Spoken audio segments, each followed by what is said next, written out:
Good morning, good afternoon, and good evening, everyone. I hope you have a wonderful day today. I'm going to wait a little bit for people to come in before I begin. Hope you have and I hope you're having a great day, anybody who might be watching in just a little bit. So I'm going to let this go for a bit before we begin.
Doesn't seem like there's anybody here.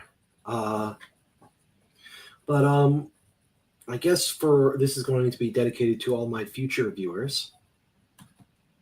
You could think of this as a kind of preliminary to what I have in store for you. Excuse me. It's something very interesting. I was in the middle of writing a video essay about the idea of the image of God in Christianity, and about human equality from a natural law perspective. Because so many people nowadays just do not understand what equality is or how it came to be associated with the Christian tradition. And then I came across this essay, and this essay, while it tries its best to refute the idea of the image of God from a right-winger Nietzschean perspective, it really fails to even attack the idea itself.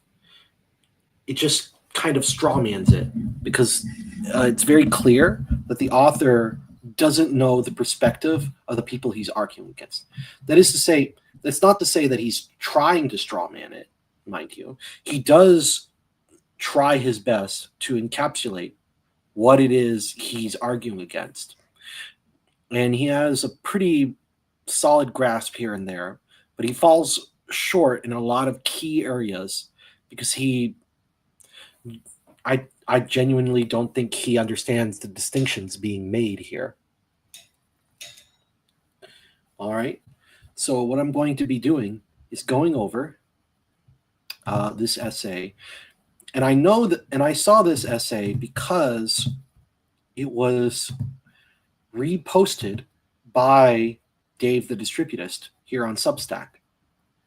It's by a guy named John Carter, who has this Substack Postcards from Barsoom. A reference to an excellent series by Edgar Rice Burroughs. But the thing is, the entire conceit of the essay is flawed. And it's flawed because he's trying to take the Christian idea of he thinks that he can refute the modern notion of equality by refuting the Christian idea of the image of God, even though most progressives do not believe in most progressives do not believe in the image of God as a doctrine.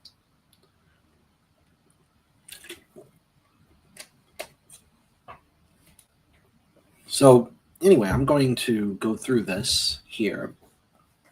And he says, the idea of equality, the idea of the equality of man has been deeply influential in Western thought, leading to the universal dignity of man, the natural rights of man, universal human rights, anti-discrimination law, civil rights, equality under the law, the manumission of slaves and global suppression of slavery, the emancipation of women, universal suffrage, racial equality, sexual equality, gay rights, and most recently, the concept of equity as enshrined in the diversity, inclusion, and equity programs that have permeated Western institutions. Equality has for so long been understood as an absolute good, both an undying spiritual reality of the human condition and somewhat paradoxically an ideal for society to strive towards, that the assumption that equality is both real and positive goes largely unquestioned, including by many of those who oppose the idea's deleterious practical consequences.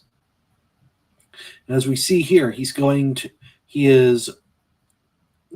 to not make any kind of he's not going to give any reason why conservatives shouldn't believe in any kind of equality that other than that it goes against his particular metaphysical views, and two, that it has these disastrous effects. But he doesn't really go into the second point all that much, as we'll see. The numerous and destructive excesses of equality in recent years have frequently led conservatives and classical liberals to argue for equality of opportunity, not equality of outcome, on the grounds that left-wing champions of DEI have misunderstood and are misapplying the concept of equality. This is true. This strategy has been largely ineffective as equality of opportunity becomes absurd, given the natural variance in abilities between human individuals and groups. Others have argued for that widespread acceptance of that natural variance will force champions of equality to abandon the worst excesses. This is also mistaken because it misses both the fundamentally theological nature of the belief and the motivated reasoning that underpins it, a combination which is immune to empirical arguments. And yet he is going to argue against it anyway. He's going to argue against it anyway, trying with empiricism. Here, I argue that equality is a pure abstraction which does not actually exist in the phenomenal world, including in the most fundamental sense of the moral or spiritual equality of man derived from the concept of Imago Dei, or the image of God, which is the ultimate theological origin from which all subsequent notions of equality have been derived, and which I attempt to demonstrate is itself conceptually incoherent, given that some humans fail to display the properties associated with the Imago Dei, while some animals do. I further argue that the popular belief in equality under the law is also dangerously mistaken if it is taken to mean a one-size-fits-all law, as given the influence of the idea of equality, this then leads to law that fails to account for the biological variety of human types, thereby contributing to societal decay. Finally, I argue that for individual society and the human species to follow an upward developmental trajectory, an embrace of inequality is absolutely necessary. All right, so he talks about the debate between neo-reactionary blogger Curtis Yarvin and university professor Danielle Allen, right here. And they're discussing neo-reactionary ideas, right? And he talks about the debate was about equality, but demonstrated the opposite.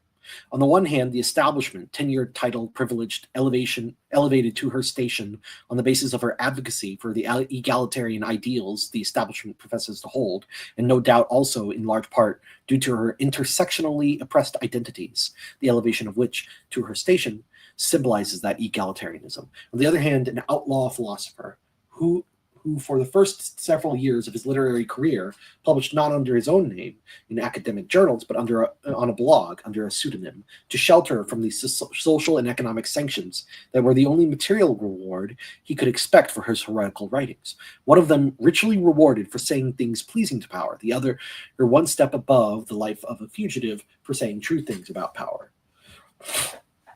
One of them speaking in turgid buzzwords and tired bromides, the other dancing lightly from historical analogies to political theory to funny metaphors.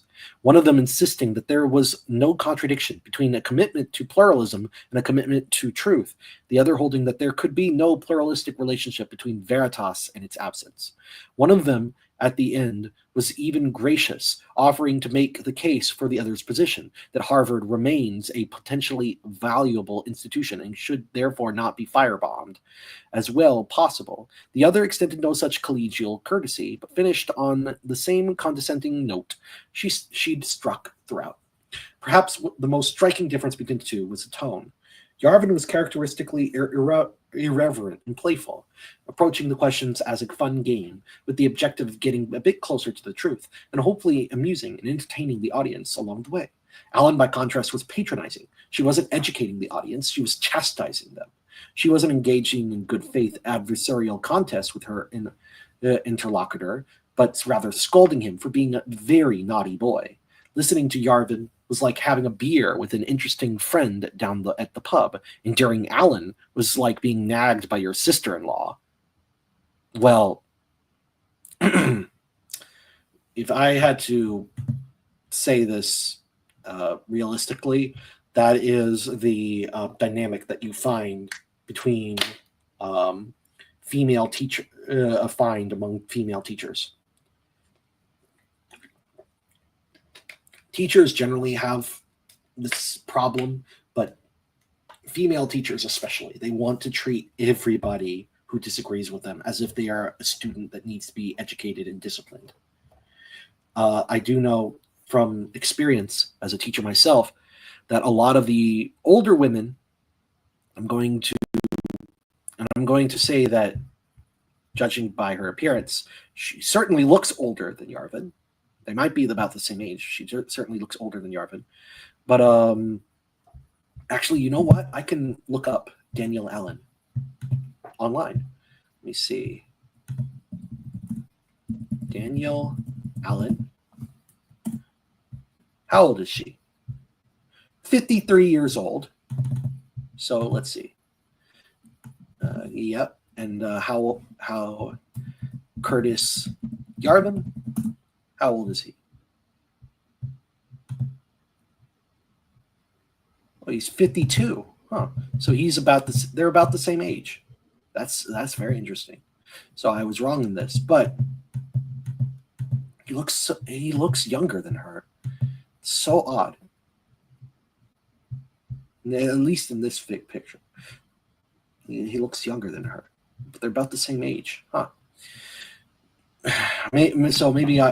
But I think my point still stands that this is, hello, Scurvy. Yeah, female teachers should not be teaching young boys. It's not just that. I don't think female teachers should be working with male teachers at all, because there's a dynamic that happens where the female teachers they'll treat the male teachers as though they are children. And usually this happens with younger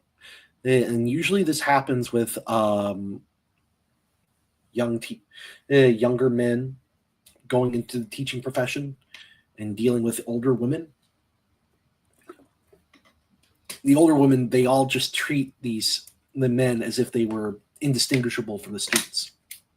And that patronizing attitude is extremely common among women, and it drives young men crazy.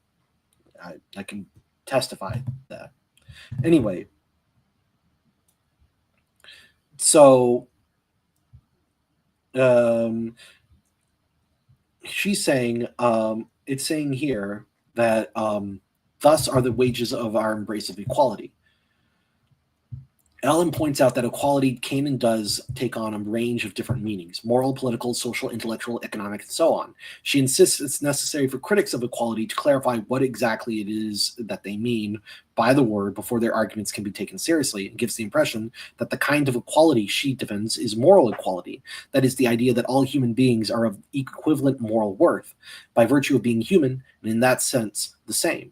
Yarvin responds by wondering whether human status is a Boolean equality, a binary yes-no, pointing out we wouldn't consider a chimpanzee human despite its genetic similarity, but that in between pan troglodytes and Homo sapiens, there's a whole range, whole family of missing links, from Australopithecus afarensis to Homo naledi to Homo erectus, where the question of which is human becomes extremely murky. There may have been a Straussian subtext to Yarvin's point about missing links, an indirect implication that either zipped over Allen's head, or which, more charitably, she refused to dignify with an acknowledgement. Was Yarvin's debate partner herself one of those missing links? Here we see here that now we see the radical right-wing view coming in. Black people are not human beings. They are like a missing link between actual humans and apes. The actual humans, of course, being white people, almost white people, and yeah, this is very clearly absurd, as we're going to see in a moment. By no metric can we say that Black people are not human, except in a very tendentious sense of that word. But let's continue. During his opening remarks, Yarvin made another observation whose actual meaning was also, I think, found in the empty spaces between his words. To prepare for the debate, he read Allen's book, with the captivatingly generic title, Justice by Means of Democracy, and remarked that its repetitive ritualistic recitations of faith in the revealed truth of the creed of egalitarian democracy read like an Islamic history written by a Muslim. The implication cuts to the heart of the question of equality. When all the verbiage of centuries of accumulated political theory and moral philosophy is peeled away, equality is in its origin a fundamentally theological proposition. Moral equality, or what Christians would call spiritual equality, is at the foundation of every other kind of equality. It's the philosophical backstop that makes political equality, economic equality, social equality, and so on appear as desirable goals in the first place. Spiritual equality is the proposition that all human beings have souls of infinite and equal worth, because we are all imprinted with the Imago Dei, the image of God. This has its origins in Genesis. God made man in his own image. In the Almighty's eyes, there's no difference at all between a beggar and a king, a man and a woman, a mother and a murderer. There is neither Jew nor Greek, etc. This was a revolutionary idea when it was first articulated. The pre-Christian pagans found the concept of spiritual equality facially absurd. They pragmatically assumed that some souls, those of heroes, sages, lawgivers, were closer to the divine than others, such as tyrants, perverts, criminals, and traitors, who were as far away from the divine as it was humanly possible to be, or even the ordinary and unremarkable men, neither particularly good nor especially bad, whose fate in the afterlife was to fade into forgotten obscurity among the featureless gray shades of Hades. Now you see, this kind of worldview, he's right in talking about pre-Christian views of equality being very different. Pre-Christian views of the soul being very different from Christian ones, although there are some precursors, like in Plato. But the issue that you find with this line is that this idea right here,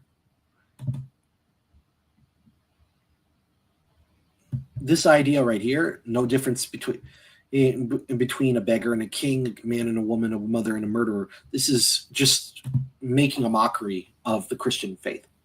Of course, God is going to see that there's a difference between a murderer and a mother, a man and a woman, a king and a beggar. What the passage right here, there's neither Jew nor Greek. That actually is that verse right here is in Galatians 3:28. If we look at the context, chapter 3, if we let's look at the context here for a moment, and we'll see. Share screen.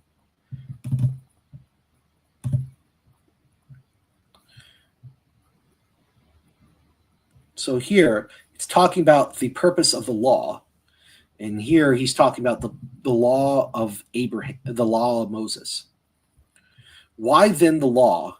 It was added because of transgressions, till the offspring should come to whom the promise had been made, and it was ordained by angels through an intermediary.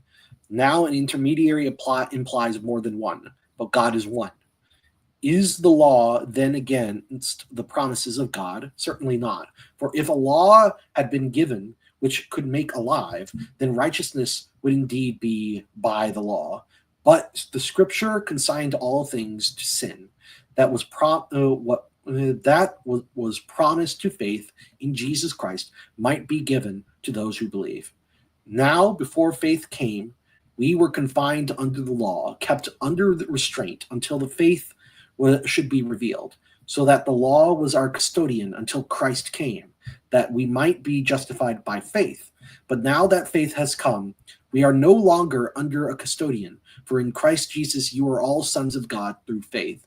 For as many of you as were baptized into Christ have put on Christ. There is neither Jew nor Greek, there is neither slave nor free, there is neither male nor female, for you are all one in Christ Jesus. And if you are Christ's, then you are Abraham's offspring, heirs according to the promise. So here he's talking about the promise of Abraham. So the idea was that Abraham's children would fill the whole earth, and by essentially becoming part of Christ, part of the body of Christ, we have all, in a sense, become spiritual descendants of Abraham. And so the promise, the inheritance is ours, the Christians. And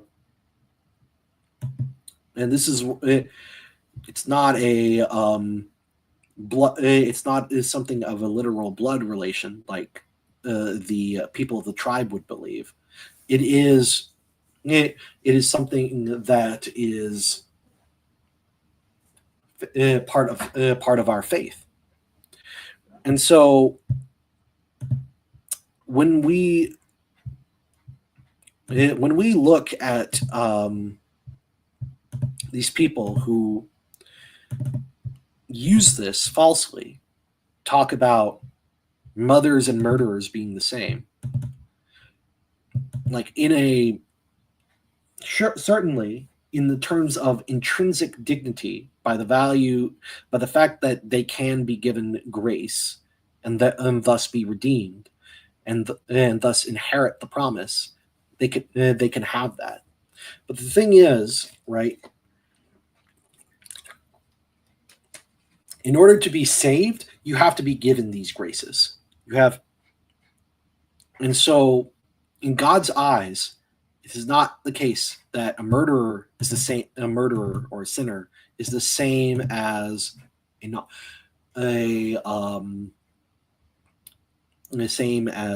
someone who is virtuous, a virtuous woman, like a mother. And other accidents to the nature of things do matter in the eyes of the Almighty.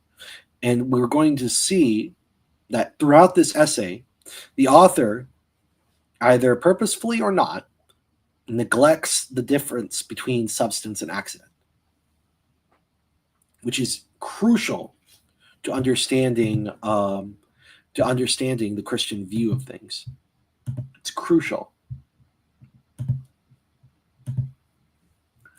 Alrighty, so we're going to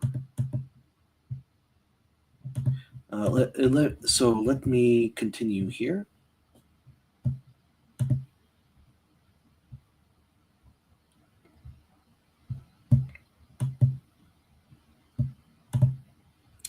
Here we go. Okay. The doctrine of moral quality sounds nice, but it leads to perverse conclusions.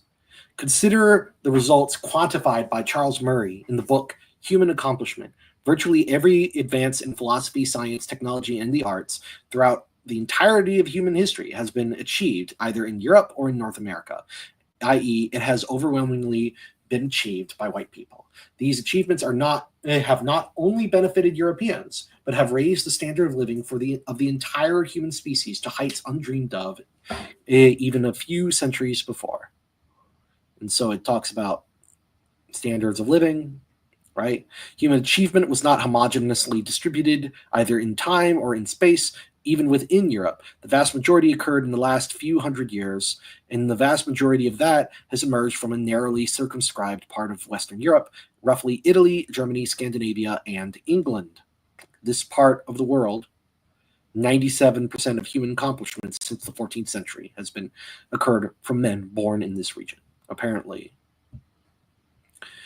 Let's suppose that the orbital nuclear bombardment scoured this small polygon of the globe clean of life on New Year's Eve of the Lord of leave of the year of our Lord 1300. The explosion in scientific and technological knowledge of the next several centuries would almost certainly have been stillborn. Humanity would have remained in the Iron Age. This would have been a monstrous crime, not only due to the immediate loss of life, but due to the shadow cast by a species-level lobotomy that deprived humanity of all those of the advantages those advancements would bring. What if a comparatively sized region with a similarly sized similar population size was targeted instead, say in sub-Saharan Africa? Certainly, this would still be a great crime due to the loss of life, but would it be as great a crime?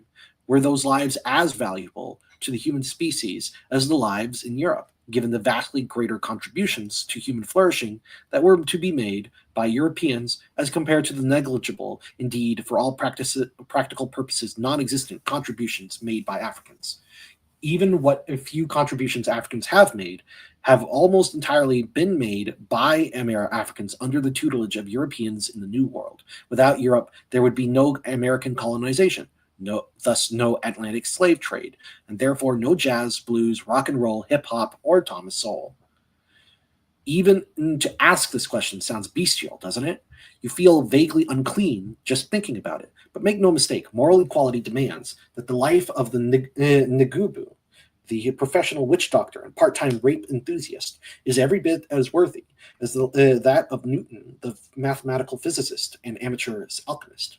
Moral equality does not permit you to weigh the value of human life with a utilitarian consequentialist scale. But queasy as it might make you feel to contemplate the question of whether Newton's life is more valuable than Ngubu's in some absolute sense, you also know full well which of the two regions the champions of equality would target if they would make a choice, and they would do so without blinking. So he just kind of brushes over this, like he doesn't permit you to be. What's wrong with that, right? We're talking about equality on a utilitarian consequentialist scale. There are several problems with utilitarianism and with consequentialism. And first off, it just kind of as moral philosophies, what they do is they eliminate the idea of anything being intrinsically evil. So essentially speaking, nothing in the consequentialist worldview, no action can be intrinsically bad, because you could always come up with some kind of story to tell why what you're doing at any given moment is somehow vaguely going to increase well-being, right? And by the way, this is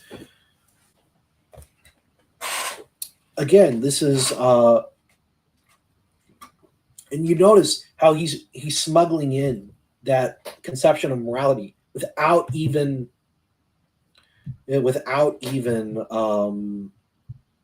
this idea that this is wrong, that you can't weigh the value of human life with a utilitarian scale. He thinks that that's wrong. All right, I'm going to not bury the lead here. The author of this piece thinks it is not wrong. He wants to weigh the value of every life on a utilitarian scale. And let me tell you, this is monstrous. Let me explain why. Most human beings, including most white people, are not going to be Isaac Newton. They're not going to be these great men who will invent things.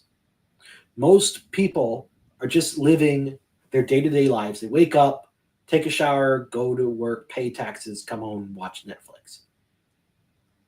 None of those people are going to amount to anything, at least according to what the author thinks. And so, by his own standard, most of these people can be culled without any serious consequence. And this was the idea behind eugenics, as we're going to see. So, a history of equality. And this is where I started seeing the egregious nature of this essay. Because most people can't talk about, most of these right-wingers who talk about the history of equality and Christianity and have a bone to pick with Christianity, they don't read history at all on even a basic level. So he says, throughout almost the entirety of the Christian era, moral equality was considered a fundamentally religious question. Theologians went to great exegetical lengths to reaffirm that in the temporal realm, political and social hierarchy was right and good. The equality of the beggar and of the king, the knave and the knight, pertained only beyond the gates of heaven. This is a lie, by the way. Only beyond the gates of heaven. We know from Christianity that there is going to be a hierarchy. Christ actually says, the last shall be first and the first shall be last in the kingdom of heaven. We have traditionally believed that sanctification, certain types of equality, can be a greater or lesser in heaven.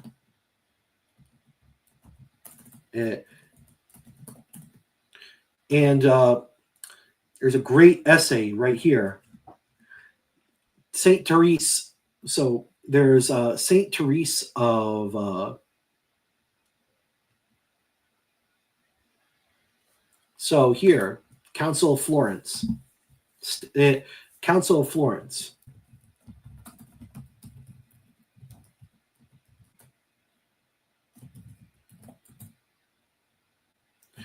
Okay.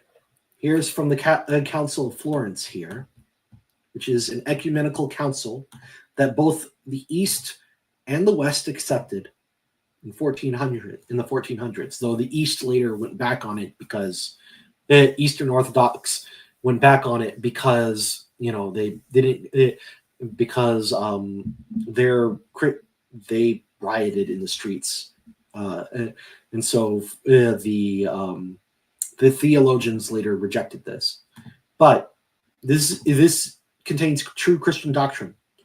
The souls of those who have incurred no stain of sin whatsoever after baptism, as well as the souls who, after incurring the stain of sin, have been cleansed, whether in their bodies or outside their bodies, as was stated above, are straightway received into heaven and clearly behold the triune God as he is, yet one person more perfectly than another according to the difference of their merits.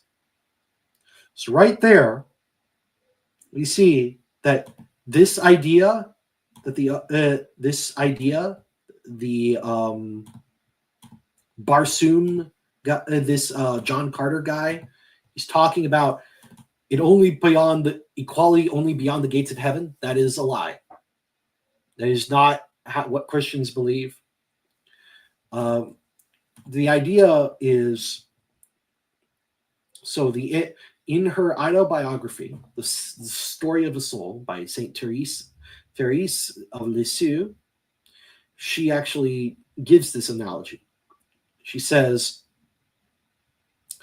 I once told you how astonished I was that God does not give equal glory in heaven to all his chosen. I was afraid they were not all equally happy.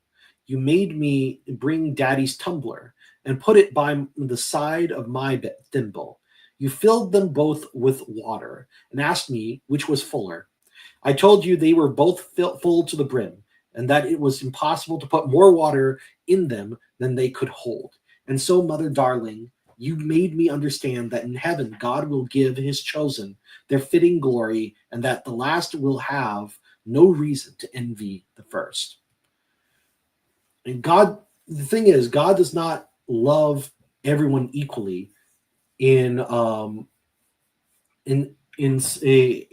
senses.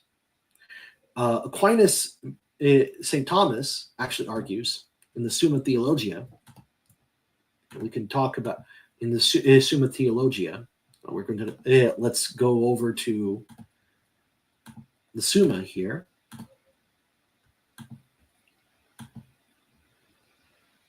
Whether God loves all things equally, and so he considers certain objections. But he says, I answer that since to love a thing is to will it good, in a twofold way, anything may be loved more or less. In one way, on the part of the act of the will itself, which is more or less intense. In this way, God does not love some things more than others, because he loves all things by an act of the will that is one simple and always the same. In another way, on the part of the good itself that a person wills for the beloved. In this way, we are said to love that one more than another, for whom we will a greater good, though our will is not more intense. In this way, we must needs say that God loves some things more than others. For since God's love is the cause of goodness in things, as has been said earlier, no one thing would be better than another if God did not will greater good than for one thing than for another. In essence, what St. Thomas is saying is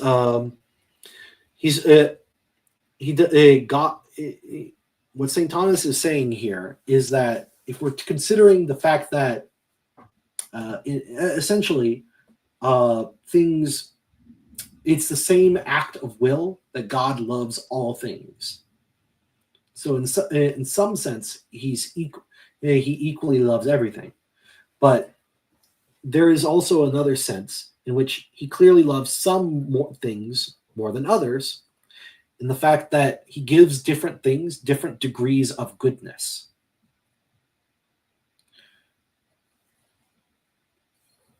And he also talks about God, as St. Thomas talks about him, also says that while he loves the sinner according to his nature, he does not love the sinner according to his guilt. So this is the Christian idea of love the sinner, hate the sin, that applies to God. And so when we look at these people, again, let's go back to John Carter here. Mm-hmm. The doctrine of human moral equality wasn't really a bad thing through this period. It helped to moderate the worst excesses of political and social hierarchies, encouraging milder forms of government that preferred fairness to oppression. Christian apologists would certainly point out that the stunning advances Charles Murray cataloged in human accomplishment were all made by Christian Europeans, and that the church played a considerable role in fostering the environment in which this explosive intellectual ferment could occur. Ideas have consequence, however, and eventually, probably inevitably, the logical consequences of equality broke free of the theological cage. Exegesis could hold back the tide for only so long.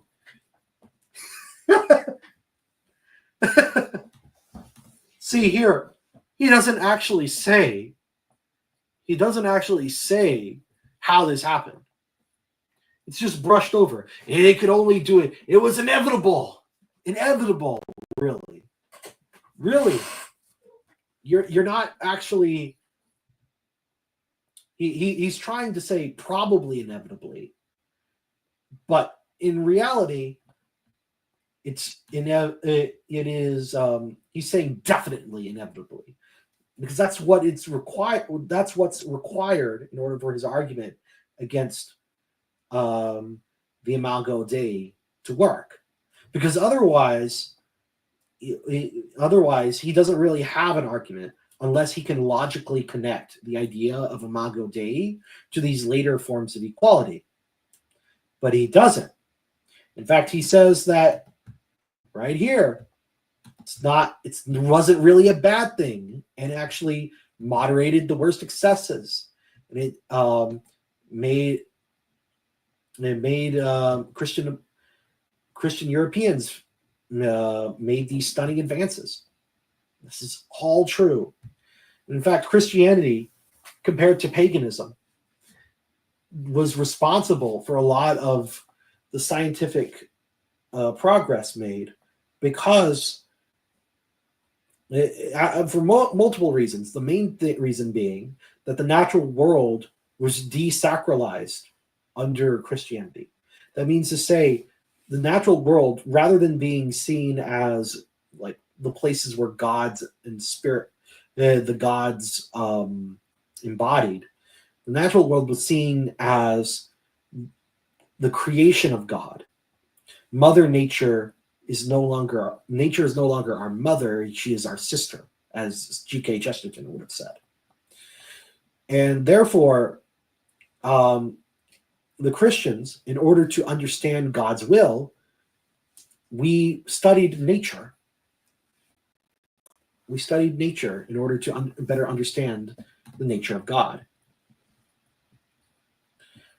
And so what we have here is John Locke came along to proclaim the universal rights to man, liberty, property, grounds that all men are created by God as rational, therefore equal beings. And from this challenged the authority of monarchy. For the king was, after all, a man like any other, neither better nor worse. Okay, John Locke was not arguing that monarchy was necessarily bad. In fact, a Lockean conception can accept hereditary monarchy so long as the monarch's authority is justified by the consent of the governed. All right, Locke was extremely late in this process. By the way, Locke was very late in this process of essentially secularizing the Bible, secularizing Christian belief, transforming it. For that, you'd have to go all the way back to people like Marsilius of Padua and William of Ockham, and they were all the way back in like the 1300s. They were all the way back in the 1300s. And that was such a huge problem. And that's a huge problem for this guy's argument, because at best, he's jumping ahead a lot of different steps. He's not really talking about what is the cause of the kinds of equality that he himself says are worse compared to the theological or spiritual equality proclaimed by the Christians. It says right here, it's not bad, wasn't really a bad thing, and helped moderate the worst excesses of political and social hierarchies, which is what it's supposed to do. But yeah, if you want to know, the John Locke was certainly not in favor of the British monarchy, and he was certainly a partisan of a different kind of order of things compared to what came before. However, John Locke, coming out of the English Civil Wars, what he was trying to do was create a parliamentary system where the excesses of the kind of divine right of kings, royalists on the right, to his right, and the kinds of radical Protestants and liberals to his left could be curbed by the authority of a kind of a Puritan parliament. But that's another story for another time. Point is, he's just skipping ahead. American founders, they substitute pursuit of happiness for property because it sounded less greedy and therefore nicer.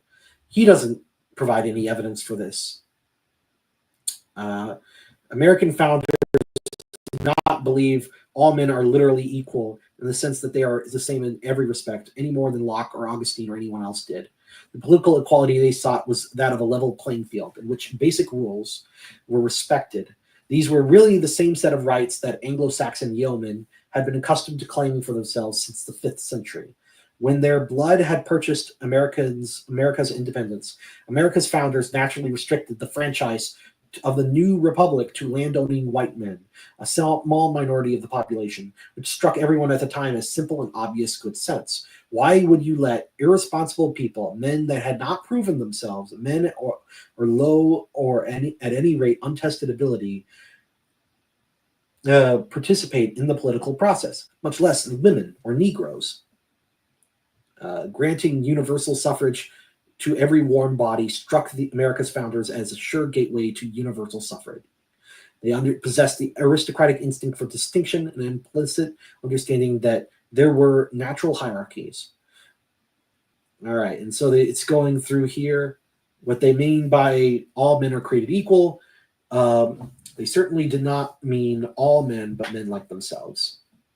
All right, going over, later generations took the founders at their literal meaning, all men meaning all men. There was a lot of debate on that. We certainly fought a few wars, both a hot one, including the Civil War, over this.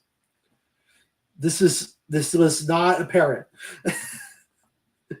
So once again, brushing through entire swaths of American history this time. We're not even talking about the French Revolution at all. French Revolution was certainly a huge step towards this idea of equality. Communism under Marxism and the materialist worldview in the 19th century, that was also a huge step towards this idea of equality. Going on, equalists will insist we have gotten to the point at which equalists will insist there are no individual differences. For now, they limit themselves to the lesser mental illnesses, that there are no group differences. A Somali and a Swede are functionally identical in all respects. So Sweden and Minnesota must suffer a surfeit of Somalis. There is no functional difference between a male and a female. So the special forces must meet female recruitment and retention quotas, and so on and so forth. The origins of moral equality are theological, but secular ethicists and philosophers who champion it do not couch their arguments in appeals to Scripture. However, many borrow the subsidiary arguments, for example, regarding universal rationality, which theologians advanced in centuries past, albeit with this religious serial numbers filed off. Locke and Kant both did this. As did, by the way, St. Thomas Aquinas, as did Pope St. Gregory the Great, the guy who first wrote the words that all men are created equal. So we're not talking about this idea that we find. It's been around for a long time. So this argument, and this is always the problem with these right-wingers, it's classic fallacy of prost hoc ergo propter hoc. The idea that if something came before, then that means that it must have caused it.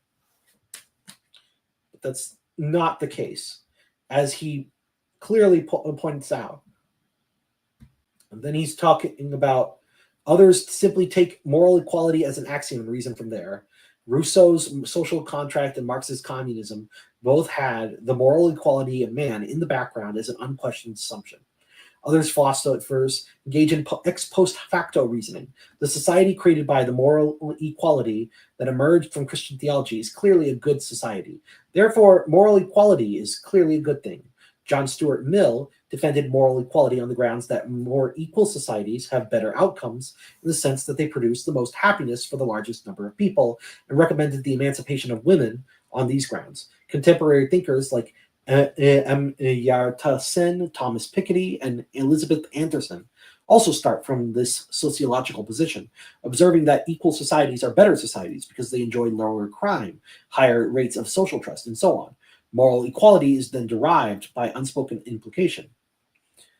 Thus, while equality in the strict sense that we are all the same may be fictitious in practice, it is usefully fictitious. It keeps us from being beastly to one another. It motivates charity towards the less fortunate. It encourages the strong to protect the weak instead of ruthlessly exploiting them. It justifies the level playing field upon which meritocratic systems are erected. It leads to a fair distribution of resources. Then it talks about the John Rawls argument. And he's talking about how the assumption that ignorant spirits are themselves all equal. They are in a heavenly democracy, one soul, one vote, because no soul is better than another. So there is empirical evidence. And so he talks about the empirical evidence that countries with lower Gini coefficients, low levels of economic inequality, generally have much higher levels of overall happiness with less crime and alienation, greater political stability. The logical conclusion from the observation that low Gini coefficients correlate to better societies would be to advocate for full communism. Now, this is actually not the case, because one could easily say that, communism doesn't lead to greater equality.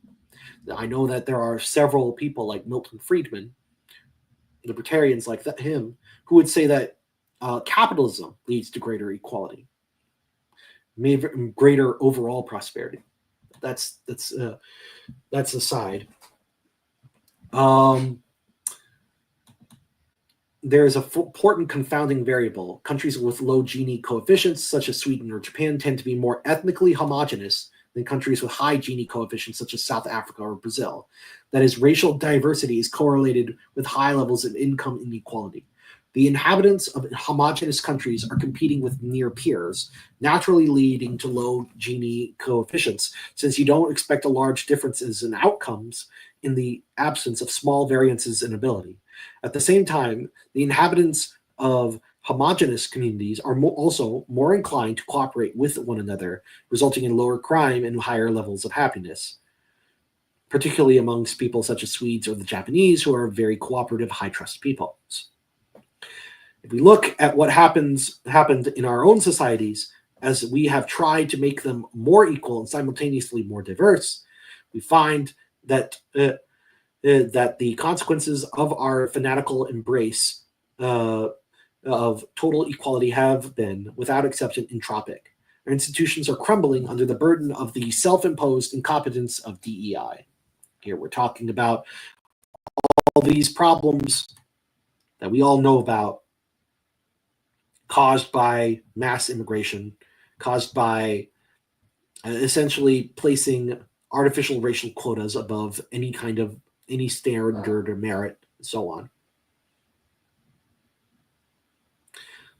Let's see, for society, some believe that the answer to this is simply to force society to accept the overwhelming evidence of human biodiversity.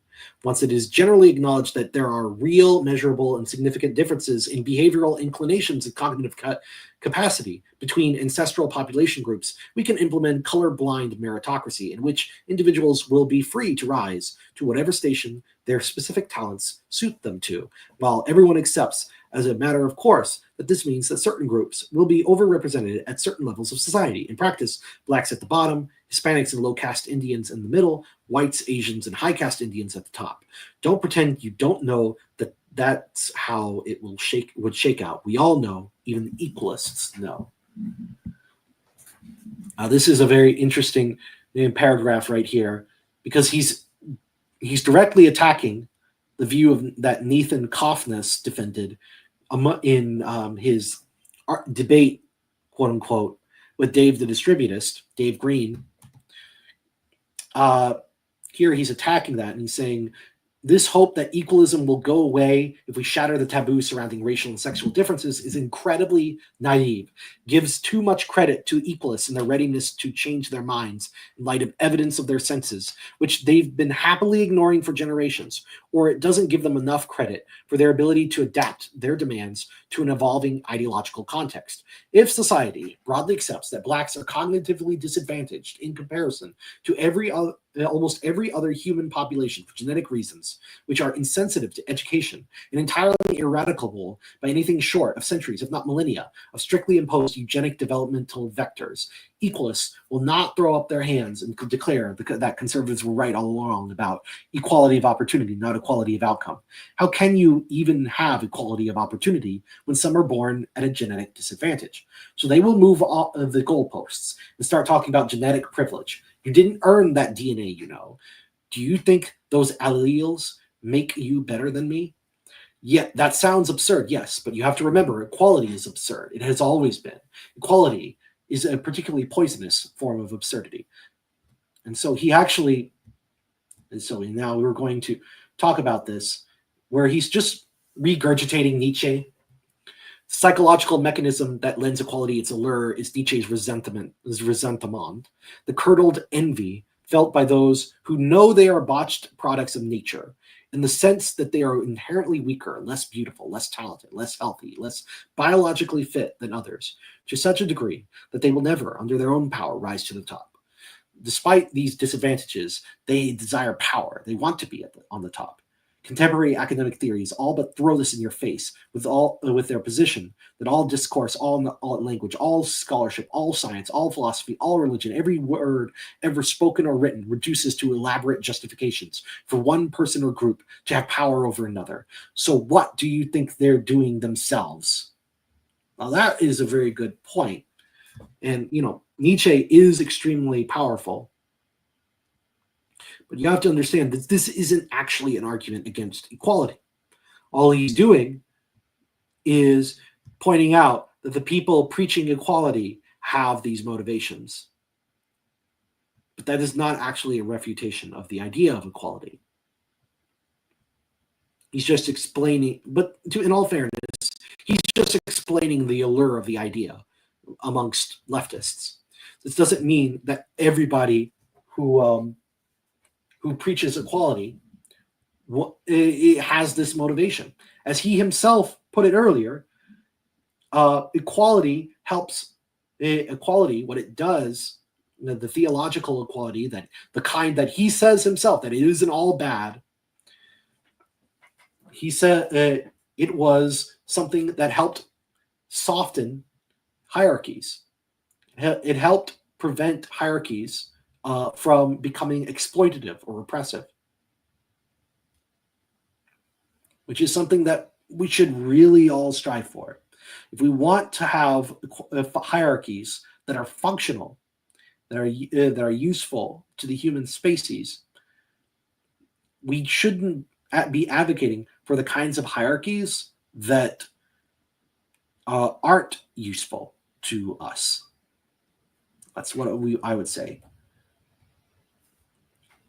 And he's talking, and then he talks about the Yarvin-Allen debate and an imposter syndrome, which is a huge, self-reported problem. Yeah. Leftists struggle with imposter syndrome. They suffer from the fact that they are preachers of equality, and yet they're constantly propped up by power, because the powerful want equality, want egalitarianism, because it gives them an ideology that allows them to destroy their enemies. Notice here, he's not actually talking about the kind of equality that Christians say.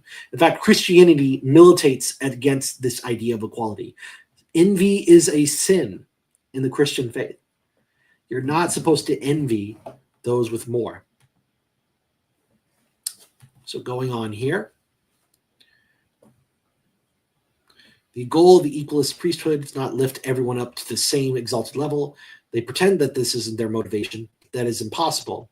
And they are perfectly aware of the impossibility. No matter how much education you provide a child with Down syndrome, he will never master tensor calculus. However, it is simplicity enough to drop the prodigy on his head until any possibility of his ever solving the Einstein field equations is precluded. Voila, equality. The envious desire to have desire what others have, and if they cannot have it themselves, they desire to destroy it, so that no one can have it. Equalism pulls everyone down to the lowest common denominator, then lowers the denominator and keeps pulling. That's envy. All right. So here he's talking about the sin of envy, which, by the way, I might remind you, is a sin in the Christian faith. It goes against the very idea of Christian humility. And so he's talking about instances of like woke people. When white kids failed to drag down all the levels of black kids, their parents were told to stop reading to their children. Black kids became discipline problems at greater rates than white kids. The Obama administration, Department of Justice, threatened federal investigations on the grounds of disparate impact. When white kids sought to obtain something resembling a reasonable education and honors programs, the equalists started shutting them down for being insufficiently diverse. None of this is helping black kids whose educational performance has not improved in the slightest, but the white kids are sabotaged at every level. The point of a system, and then he says, the point of a system is what it does. Sabotaging the white kids is the purpose. Equalism is a Procrustean lawnmower, cutting the tall poppies to ensure that they do not stand above the rest. And so, okay, this is... but it does not actually eliminate hierarchy. Instead, it is to make the social status a pure function of the arbitrary whims of those who assign social status, i.e. preachers of equality. And so this is the arbitrariness. Now, he points out the arbitrariness of this, right? Value judgments become, whenever you see someone who is for equality talking about like subjective, whenever reducing everything to a subjective value assessment, what they are actually saying is that the people in charge decide, or in this case, the longhouse matron. The longhouse matron. So yeah, it's just obviously priestesses of the cult will not be talked out of belief in the very precepts that are the basis of their power. The clients of the cult will not be talked out of it either for similar reasons. These groups do not retain their hold on the social order through any real power of their own. The priesthood's power is a function of widespread belief in the axiomatic truth of moral equality, in particular among those parts of the population who, in the absence of this belief, would naturally rise to the top, but due to their acceptance of it, are made to acquiesce to their status as beasts of burden for their natural subordinates. Now, this is something here we're seeing. This rhetoric, he's assuming his worldview, right? He's assuming that he is the natural superior to someone with lower intelligence. He's the natural superior to someone with who's like not as good looking as him, right? But we have to understand that that is in itself a moral argument. And here he's smuggling in moral arguments that he himself is not arguing for. He's basically saying that people who are smarter, stronger, etc., should be in charge. You do not get that naturally. All right? That's not how any of this works. And in this case, he's begging the question, essentially. You can't get from one to the other without a lot of extra legwork that he's obviously overlooking. He is correct. These groups do not retain their hold on social order through any real power of their own, but he thinks that it's this axiomatic widespread belief in axiomatic truth of moral equality. No, it's not. I mean, haven't you all been saying over and over and over again that nobody actually believes in this kind of equality? Then why are you saying that that it's this axiomatic belief that's the cause? No, it's political power. It is the power of the state, top-down control, not some kind of axiomatic truth we just all happen to believe for some odd reason. Honestly. So they chafe under this tyranny. Their instincts cry out against it, and some, after overcoming resistance of several lifetimes of emotional programming, come to reject the most facially ridiculous inferences of the doctrine. But even then, it is incredibly difficult to shed the sense that in rebelling against equality, one is doing something fundamentally wrong, that one is in violation of some categorical imperative written in the moral law of the universe in words of holy fire. This, I think, is due to the deep imprint left by centuries of spiritual indoctrination. Thus, you find people saying, of course, in a perfect world, everyone could be equal, but as a preface to noticing some of the natural inequalities that pervade the real world. Yet the more equal we have tried to make society, the worse it has become. So would a world in which everyone was equal really be perfect? The doctrine of outcome equality, called equity, is the poison fruit of the diseased tree of the belief in biological equality, which sprouted from this cursed seed of political equality, which is planted in the sweet-smelling but toxic soil of spiritual equality, which is itself the mulch of the resentment and will to power fermenting in the envious hearts of the botched. This is just pure Nietzschean nonsense. Okay? And he doesn't actually prove this. Notice that he doesn't actually prove this. He just asserts it. Much like Nietzsche himself did, by the way. Nietzsche, he's highly overrated. And in fact, he is responsible for a lot of the problems in the modern day, because he eliminated the idea of objective morality. He and David Hume, too, in their own ways, were rejecting the idea of any kind of objective moral order in favor of like just doing what you want. And as you will see here, the author is in favor of value subjectivism. So he does this here outside of Platonic, and then he gets to the only part of the essay where he tries to argue for his philosophical point of view, and he does not do so successfully, I might add. Outside of the Platonic realm of mathematical abstractions and fundamental particles, nothing whatsoever in this world is actually equal in the sense of being the same, which is the only sense in which being equal has any meaning at all. Yet we pretend that there are things which are the same as a matter of course. We use one word, rock, to describe a vast number of mineral conglomerates, each one of which is distinct in terms of size, shape, density, composition, and so on. We call every nebulous condensation of water vapor in the sky a cloud, yet I am sure that you have never, not once, seen two clouds that are exactly identical. There are, of course, similarities within categories and differences between them.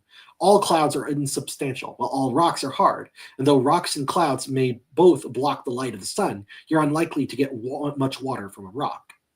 So here, he's taking aim at the idea of realism of universals, which is anomalous view. All right. So to give you, I'll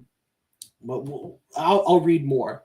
Equality is so he says, equality is a phantasm produced by language, a trick we play on ourselves. We use one word, rock, to refer to a broad range of objects, and thus our minds assign a certain sort of sameness to them.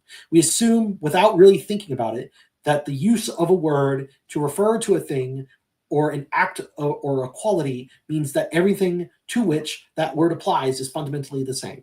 This is necessary. Human language cannot function without the fictitious equality imposed by symbolic categorization. And so he talks about how vocabulary can be more granular. And it can try to escape this by using proper nouns.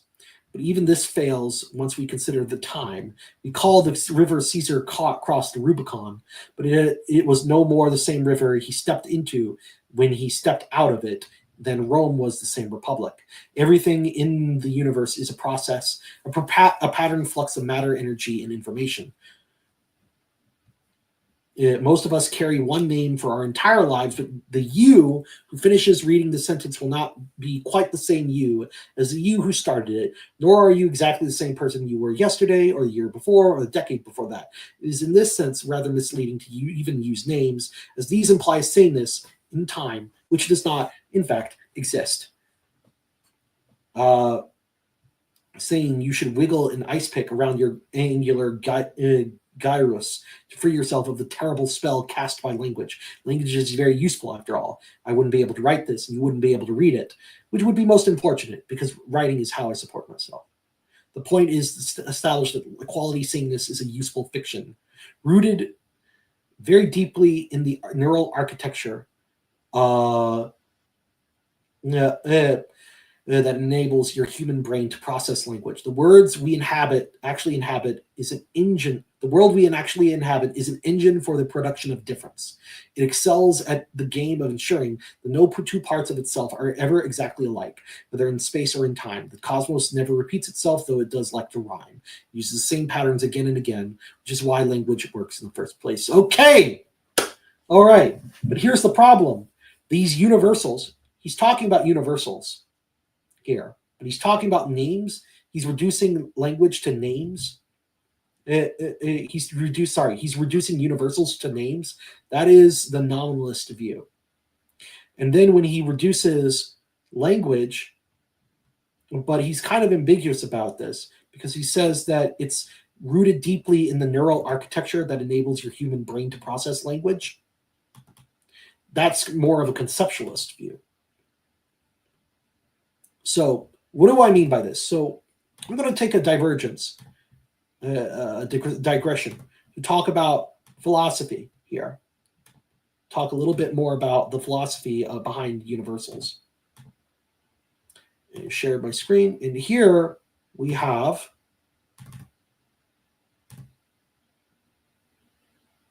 Edward Fazer's book, 5 Proofs of the Existence of God. And in this book, we're talking about the fact we are surrounded by particular individual objects. You take a particular individual pool cue, knock it with a particular individual billiard ball across a particular individual pool table, then pick up a particular individual rack to arrange the balls so that a new particular individual game can begin. But each of these particular things is an instance of an abstract general pattern.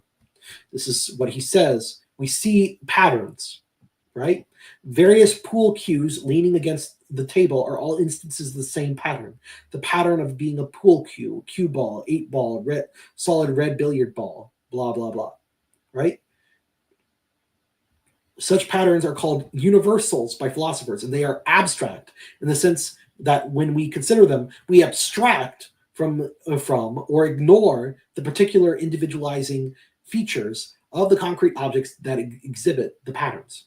When we consider triangularity as a general pattern, we abstract from or ignore the fact that this particular triangle is made of wood and that one is made of stone. This one is is green and that one is orange. This one is drawn on the page of a book, and that one is metal, and focus instead on what is common to all of them. Universals like triangularity, redness, and roundness exist at least as objects of thought. After all, we can meaningfully talk about them, and indeed, we know certain things about them. And these are abstract objects.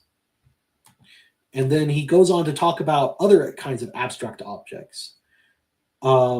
Besides universals, like propositions, language propositions, numbers and other mathematical entities, and possible worlds, which is a philosophy, which is a concept in modern analytic philosophy. So, what in sense do they exist? Are they merely objects of human thought, purely conventional entities, sheer constructs of our minds?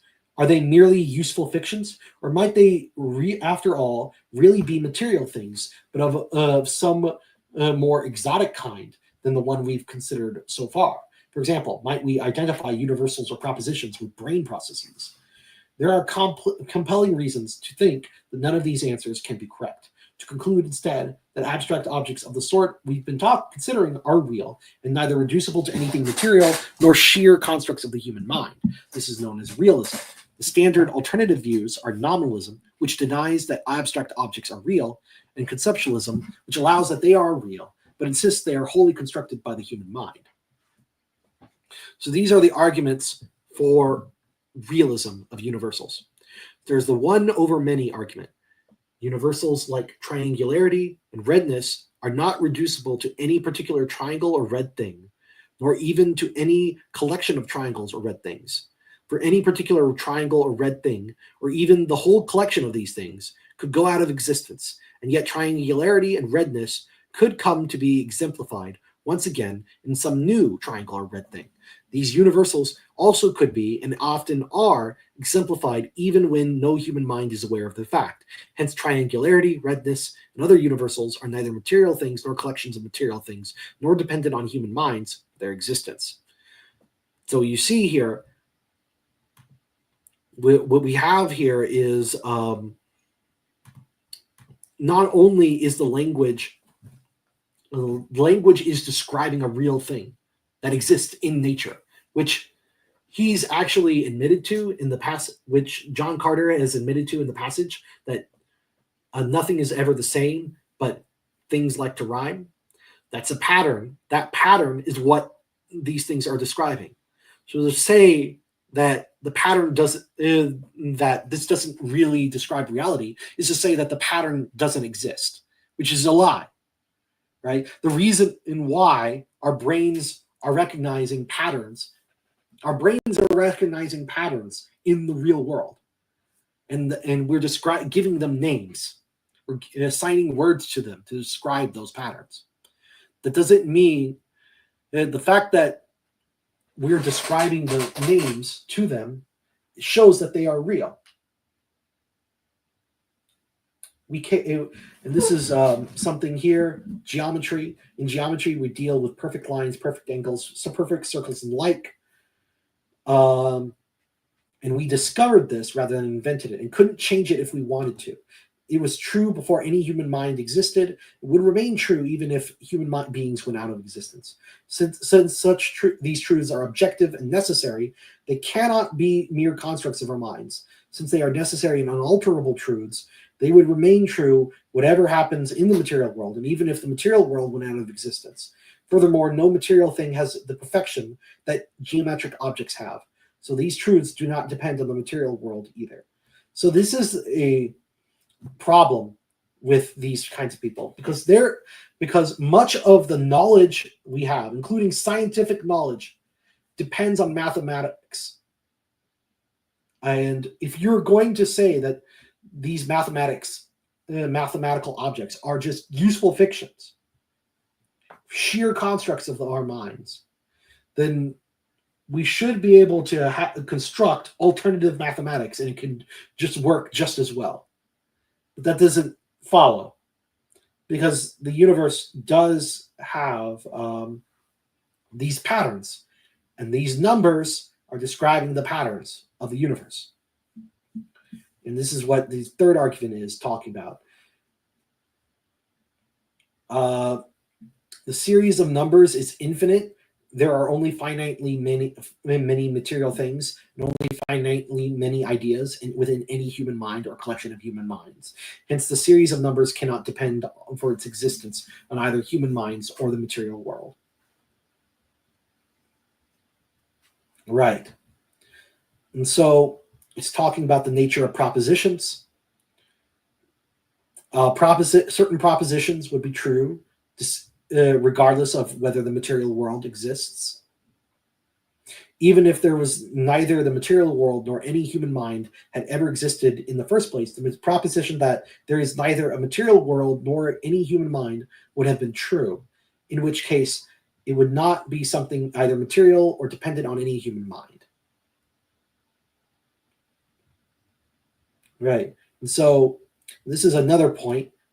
Argument from science. Scientific laws and classifications, being general or universal in their application, necessarily make reference to universals, and science is in the business of discovering objective, mind-independent facts. Hence, to accept the results of science is to accept that there are universals, and that do not depend for their existence on the human mind. The science makes use of mathematical formulations, and since, as noted above, mathematics concerns a realm of abstract objects, to accept the results of science thus commits one to accepting that there are such abstract objects. These are direct arguments for realism, but there are problems with the nominalist and conceptualist positions, right? So first, there is the nominalist view, which denies that there are universals, numbers, propositions, or possible worlds.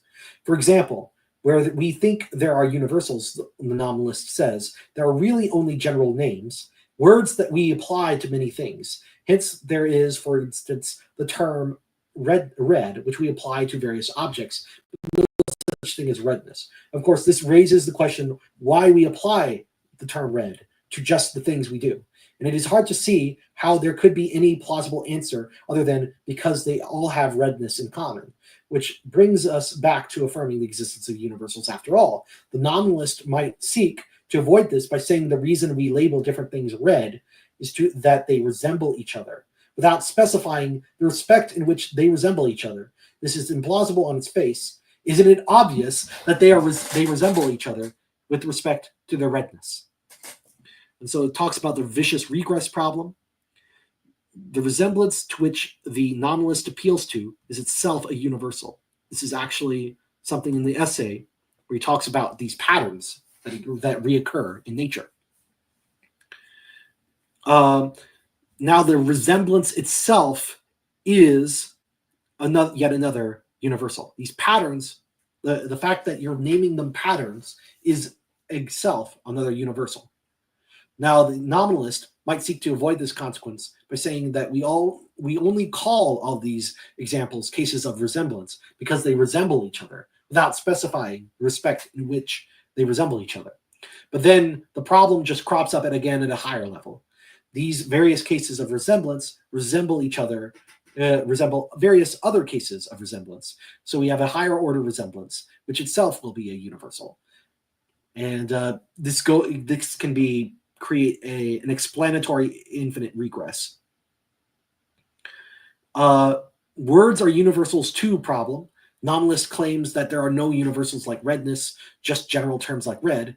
Yet this claim seems obviously self-contradictory, since the term red is itself a universal. You utter the word red, I utter the word red, Socrates utters the word red, and they are all obviously particular instances of the same one word, which exists over and above our various utterances of it. This is, by the way, part of what makes language possible. The fact that different people can make different utterances of the same word. The only reason the nominalist proposal has whatever plausibility it has is because that the same one word applies to many things that might seem sufficient to capture, on a superficial analysis anyway, our intuitive sense that there is something in common between them. But again, if it is the same one word, then since there are many different utterances of it, we have just this sort of one over many situation nominalist wants to avoid. And so you might try to escape nominalism by going into conceptualism. Conceptualism hopes to avoid realism by denying that universals, not by denying they exist, but rather by denying that they have any existence independent of the human mind. This is part of what the John Carter guy tried to say in his essay when he said that it's part of the neural, it's rooted deeply in the neural architecture that enables your human brain to process language. But there are problems with this. The argument from the objectivity of concepts and knowledge, when you and I entertain the concept of any universal, the concept of triangularity, say, or redness, we are entertaining one and the same concept, which refers to one and the same universal. It is not that you are entertaining your own private concept of redness and I am entertaining mine, with nothing in common between them. Similarly, when we each other consider various propositions, we are entertaining the same propositions. For example, when you think about the Pythagorean theorem and I think about the Pythagorean theorem, we are each thinking about one and the same truth. It is not that you are thinking about your personal Pythagorean theorem and I am thinking about mine, whatever that would mean. Furthermore, many of the universals and propositions we entertain are the same as those entertained by people long dead, and will be entertained by people who do not exist yet, long after we are dead. If the human race died out and some new intelligent beings came into existence, they could come to entertain the same universals and propositions we did. So universals and propositions are not mere constructs of the mind, but have some foundation outside the mind. Also consider that this must be the case in order for communication to be possible. This is what he conceded to earlier, that these concepts make communication possible. Suppose that, as conceptualism implies, the universals and propositions you entertain were sheer constructs of your mind. Then it would be impossible for you and anyone else to ever communicate. For whatever you said something, snow is white, say, then the universal you refer to and the proposition that you expressed would be things that exist only in your mind and would thus be inaccessible to anyone else. Your idea of snow would be entirely different from my idea of snow, since your idea is the only one you would have access to, and my idea is the only one that I would have access to. We would never mean the same thing whenever we talked about snow or about anything else for that matter. But this is absurd. We are able to communicate and grasp the same concepts and propositions. Indeed, we have to be able to do so, even to disagree or agree about conceptualism itself. And then there's the incoherence of psychologism. Psychologism, it's an analogy between conceptualism and psychologism. Essentially, psychologism tends to reduce the laws of logic and mathematics to mere psychological principles governing the operation of the human mind. On this view, logic and mathematics don't describe objective reality, but merely the way the structure of our minds leads us to think about reality. There are obvious affinities between conceptualism and this sort of view. When you add to it, as some relativists would, the suggestion that the way our minds are structured is determined by contingent and evolving biological, social, historical, and cultural circumstances, the result is a very radical form of relativism on which all our concepts, as well as logic, mathematics, science, and so forth, are culturally conditioned and subject to revision, with no necessary connection to objective reality. It's radical and totally incoherent, as are psychologism and conceptualism generally. And this is why, if we say that our concepts, standards of logic, and the like are determined not by any correspondence to objective reality, but rather by the effects of our minds of contingent forces of history, culture, and the like, or even by biological evolution, then we have to give some account of exactly how this works. We have to say precisely which biological and cultural forces are responsible, how they formed our minds, and so forth. But we will also have to give arguments in defense of this account. But such an account will necessarily appeal to various universals like Darwinian selection pressures, class interests, genetic mutations, and social trends, and so forth, and to scientific and mathematical principles governing the relevant processes. And defending it will require appeal to standards of logic. Yet these were the very things the view in question tells us have no objective validity. And since they purportedly depend on our minds for their existence, did not exist before our minds did. Hence, this sort of view undermines itself. So now we talk about the Kantian view, which is literally what this guy might be endorsing when he talks about it being inherent to the structure of our mind, and he talks about the phenomenal world. That's pure Kantianism, a little Kantianism smuggled in there. Following Kant, the conceptualist or advocate of psychologism takes a less radical position that though our concepts and standards of logic and mathematics reflect only the operations of our own minds, and not objective reality, this is a necessary fact about ourselves, something that could not be changed by either biological or cultural evolution. Would this save the view from incoherence? Not at all. For again, the advocate of such a view is going to have to explain how he knows all of this and how our minds got that way in the first place. And if he appeals to concepts, logical standards, and so forth that he's just got done telling us have no connection to objective reality and depend entirely on our minds for their existence, then he's effectively undermined his own case yet again. Or on the other hand, insofar as he claims that it's a necessary fact about our minds that we have the concepts, standards, and logic, and so forth that we do, that he's thereby claiming to have knowledge of the objective nature of things, specifically the objective nature of the working of our minds, of just the sort that was supposed to have ruled out by his theory. So he's caught in a dilemma if he insists, as his theory must lead him to, that our concepts, standards, and logic, and so forth have no objective validity, then he cannot so much as defend his own position.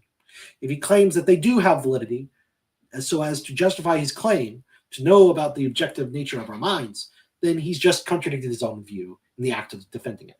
The view is simply incoherent. All is this to say,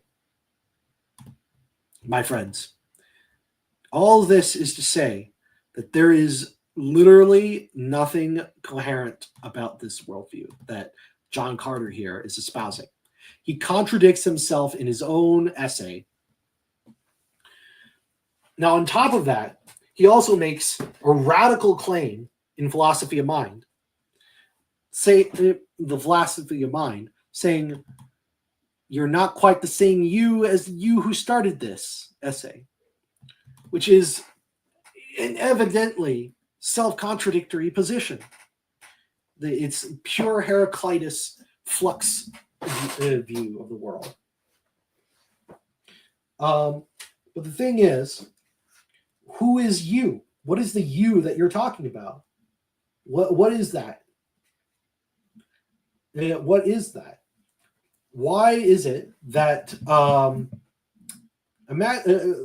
we're going to for a thought experiment? imagine that we divided, we were to accept this, and that the human person was just a series of moments, a process, if you will, that a process that just happens to be the case. We could divide the human person into points person one into points A, B, and C in this process, and then we can describe another person as D, E, and F in this process. Why should we group A, B, and C together with D, E, and F? Actually, let me just create. It's why should we create? Why should we have the? Okay, I wish I could draw, because that would be better. Paint. You know what? MS Paint. Let's go to Paint. All right, because this might be easier. Oh no. Oh no. Sorry guys, technical difficulties here. Well,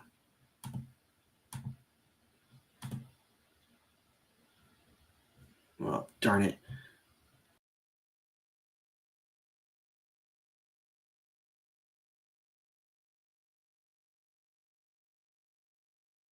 There, okay. Okay, so I'm gonna share this. Paint. All right. So if we're taking this guy's idea seriously, so we're going to have, imagine we have on a normal view, which is a substance theory of the person. We have person A, and we have person one, and then we have person two, right? Let's add a bit more girth to this. Wait, let's see. How do we add more? Okay, whatever. Let's add, person one, person two. So P1,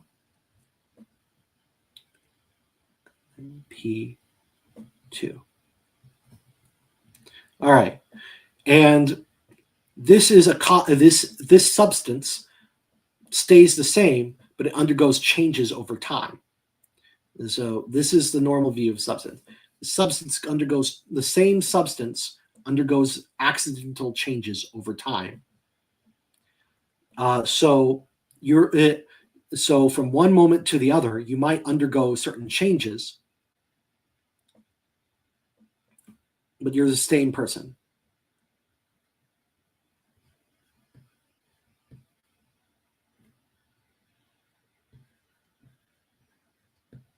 All right. What happens if we don't have this view? What happens when we get rid of this view? All right. This comes to the kind of now what the author seems to be endorsing is a kind of bundle theory. So under this bundle theory, a person is a process, not a substance. So we have and the process is made up of A, B, and C.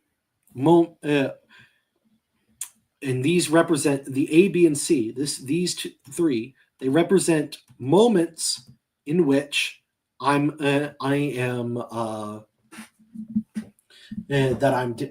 different. So A is me at time one. Me at time one. Me at time one. And this is me at time two. B and C is me time 3. Forgive my lack of deafness. Likewise, same for D, E, and F. That's U. That's U at time 1. U at time 2. And U at time 3. All right. With me so far, this is kind of a bundle theory. Now the question then becomes, okay, if there are no substances here, then why the heck would we not group? Why are we grouping A, B, and C together, and then D, E, and F together? Why don't we just? Why are we grouping persons like that? Why couldn't we have a person who is made up of A and D, second person that's B and E, and a third person who's C and F, who is just you at me at time 3 and you at time 3? That's one person. Me at time 2 and you at time 2. That's another person. Me at time 1, you at time 1. That's another person. What's grouping them together? What is grouping this? If this is just purely a process, what is grouping that? Why do we call it one thing and not something else? Or why don't we just bundle these all together? Why isn't it just not a big blob? Or why don't we just group it any way we want? Maybe we could group it like this. What's wrong with that? Well, the answer is that it doesn't match objective reality, which is the entire problem with this bundle theory of personhood. Personhood as a process or that evolves over time, rather than a substance that undergoes changes over time. So let's continue this.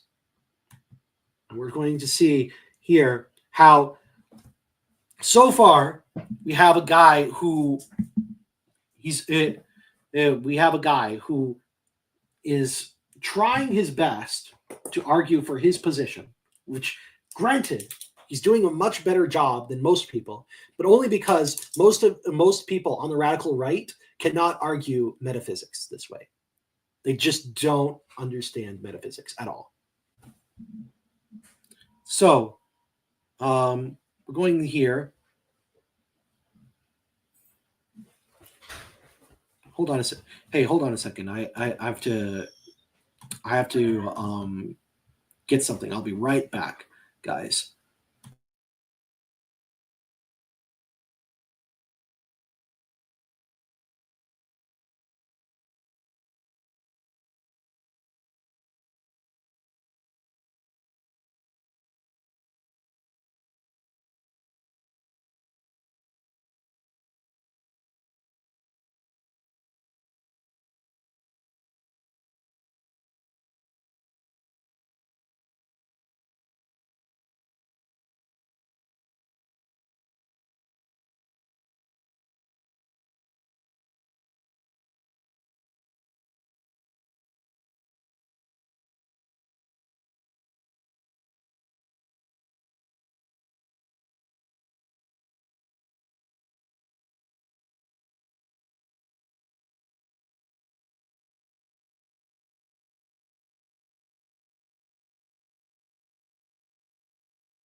Apologies, everyone. That was a familial emergency. I'll have to edit this out when I get back. Hopefully, nobody's watching. Okay, well, coming back to this essay. Where was I? Oh, yeah. The point is to establish that equality sameness is a useful fiction that is rooted deeply in the neural architecture that enables your human brain to process language. The world we actually inhabit is an engine for the production of difference. It excels at the game, ensuring that no two parts of itself are ever exactly alike, whether in time or in space or in time. The cosmos never repeats itself, though it does like to rhyme. It uses the same patterns again and again, which is why language works in the first place. As I just pointed, this is an completely incoherent view. If these patterns exist, then that means that equality and sameness is not a useful fiction. It's something that's describing these patterns itself. But anyway, the fact that he's using words, the fact that he's using concepts, shows that he can't escape this. He admits this, and yet he's denying it. That's what we call logical incoherence, my friend. This is one of the fundamental cognitive tensions of the human condition, a predicament from which we can never escape. Our senses reveal a world of endless variation in which no two things are alike, either in space or in time, while our language forces us to group the phenomenal world into categories based on similarity. No, our senses are picking up this similarity. They are the same patterns. Sameness is a pattern. Okay? Oh my gosh, this is very annoying. Your eyes and hands tell you that you have never seen this or touched the one rock that matches another. Yet Wernicke's area stubbornly continues to believe in the reality of the Platonic concept of rock. Indeed, believes that this abstraction is in some sense more real than the phenomena, which it groups together under one label. In a similar fashion, the cultural belief in equality persists despite every single sensory datum informing every single human who has ever lived that equality is a lie. This is why simply harping on about racial IQ statistics or FBI crime numbers or whatever isn't going to kill equalism. The reality of inequality has been staring everyone in the face, partisans of equalism no less than its opponents, since the seed of the concept was first articulated by whoever wrote the book of Genesis. That would be Moses, by the way.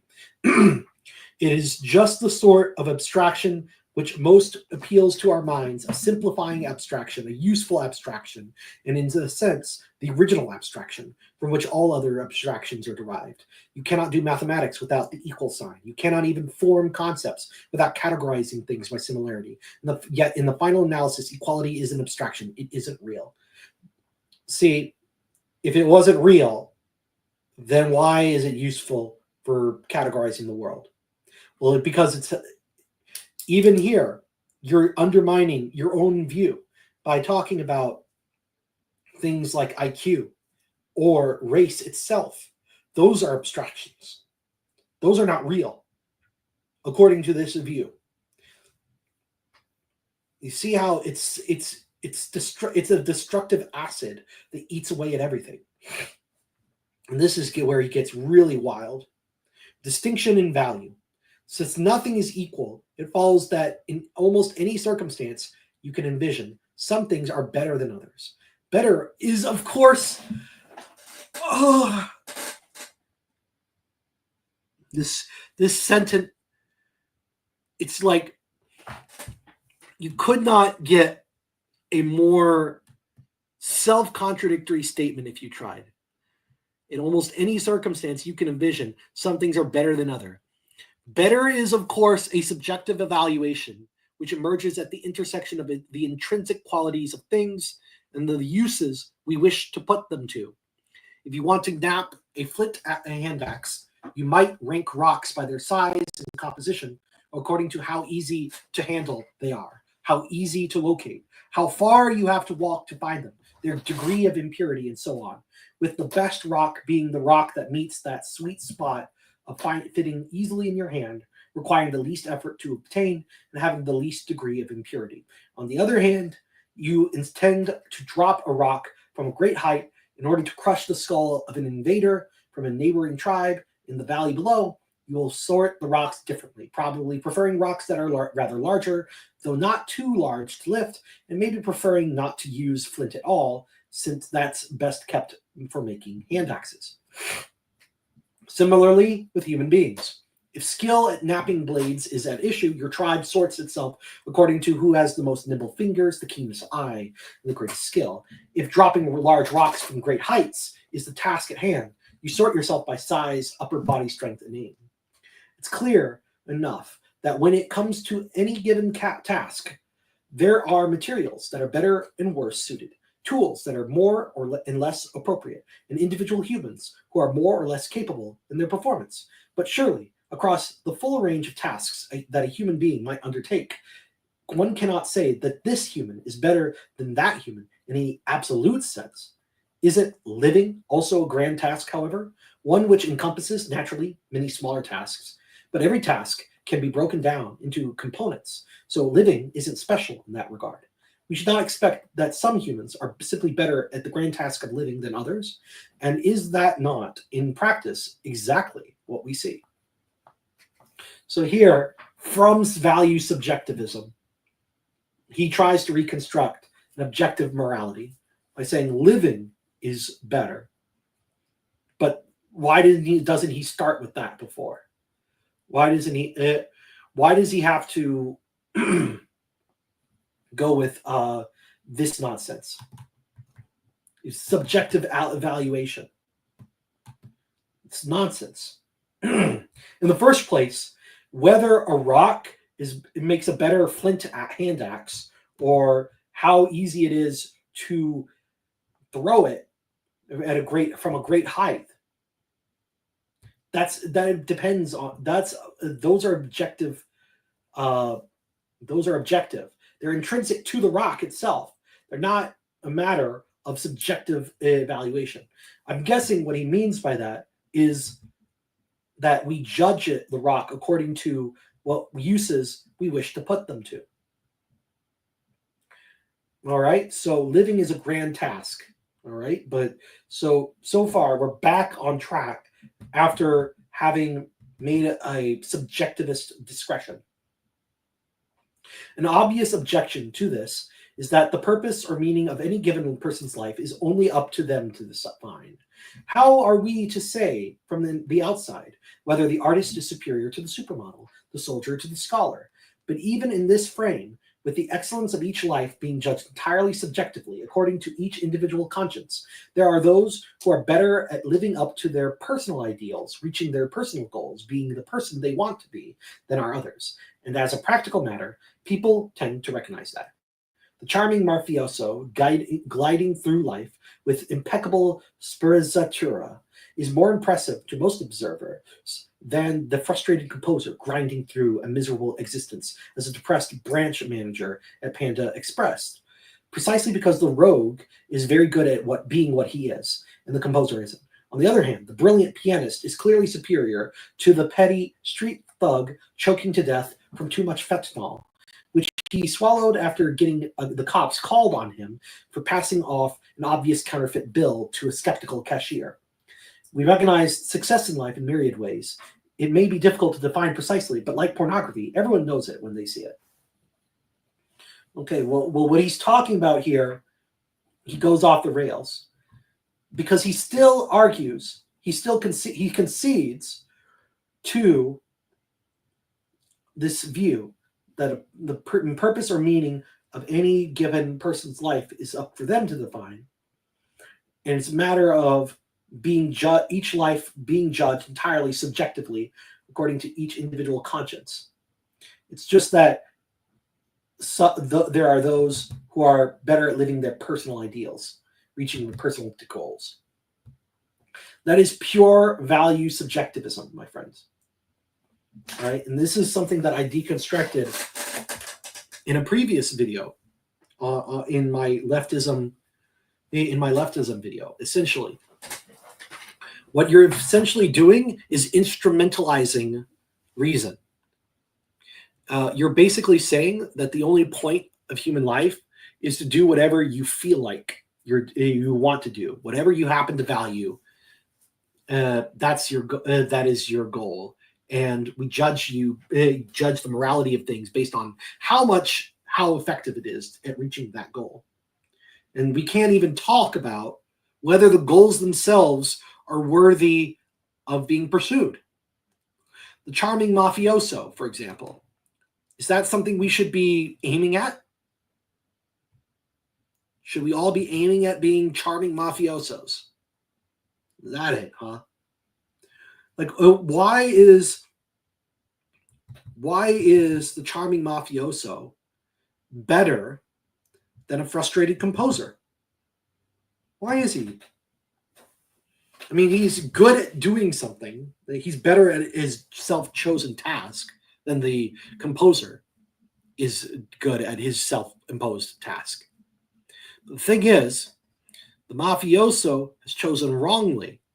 That's literally what most moral philosophers would have said, that the mafioso is choosing to live wrongly, that there is an objective telos to life, and that is ultimately godliness. It is, and this is actually something he talked about before. He talked about this earlier.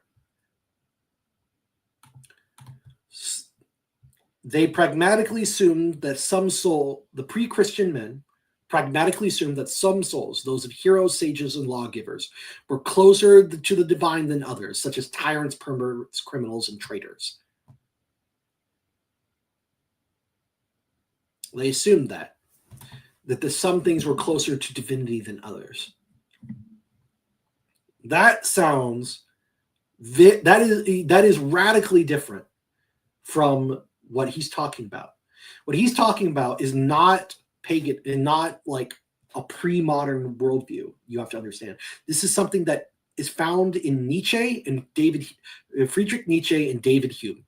It's this modern idea, a postmodern idea even, that there is no objective meaning.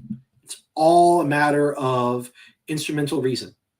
And the problem with this view on a practical level is that it leads to the kinds of problems that we're seeing in modern society, where this is the case. Because you know what? You get things where everything is all about power. Everything is all about, you get this reduction of everything to a game of power when you make that view. Because guess what? When you have a society that's based on everybody trying to get what they want, well, what will help get you what you want is always going to be boiled down to power, safety, etc. And so that's what everything revolves around. And so, and in the end, this guy, he's just regurgitating the postmodern view that there's nothing in these things that we can. There's nothing in the nature of things that we can really talk about, because there are no natures. There are no natures, according to him. There's no such thing as human nature. There's no such thing as racial nature, according to his worldview. That too is a useful fiction, a social construct, if you will. Anyway, so there's no quantifiable metric by which we can say that one thing is pornography and another thing is art. It does not follow from positing that some humans are more valuable than others, that this necessarily is something that, just as there's no quantifiable metric by which we can say that one thing is pornography and another thing is art, it does not follow from positing that some humans are more valuable than others, that this is necessarily something which can be measured, like the judgment as to which vista is more beautiful than the others, which food more delicious, which novel's plot the more gripping. The evaluation of something is so complex as so complex as human value is not something that can be reduced to a number. Nevertheless, that does not mean that the distinctions themselves are imperceptible. To the contrary, the unquantifiable qualia are the most important distinctions that there are. But what I would just say is, by using the term qualia, you're conceding that these are all just a matter of the eye of the beholder. There's nothing objective about them. So it says nothing in the universe is equal. Every intersection of that variance with the value structure imposed by human utility leads to a ranking from worst to best. It follows directly from this that there are better and worse humans who are more and less valuable. But the question is, my friend John Carter, what is your what metric are you using to measure these people? Because I would agree with you that there are better and worse humans, as would the Christian religion generally. But we would judge them based on a very different metric. And we would not, and furthermore, we would not say that this is somehow contradictory to equality in the spiritual sense. He's not. So you'll notice that he's not saying anything here. From a spiritual perspective, you might say that humans are sort of like God's tools, which he uses to do his work on the world. Some tools are better suited to his tasks than others. They are better tools. They are obviously worth more. QED, game over, right? Unfortunately, no. This functionalist, utilitarian framing of the question doesn't really get to the heart of the problem of moral equality. Okay, well, if you're going to put it in utilitarian framing, then yeah, I wouldn't put it that way, though. The Thomist view is that God creates things with natures and endows them with a certain function. You would call it telos, a purpose, and we judge them according to how well they fulfill that purpose. It's not something imposed onto us. It's not something that God imposes onto us, like we would impose onto a tool, like the rocks that we make into flint. It's ingrained into the very nature of our being.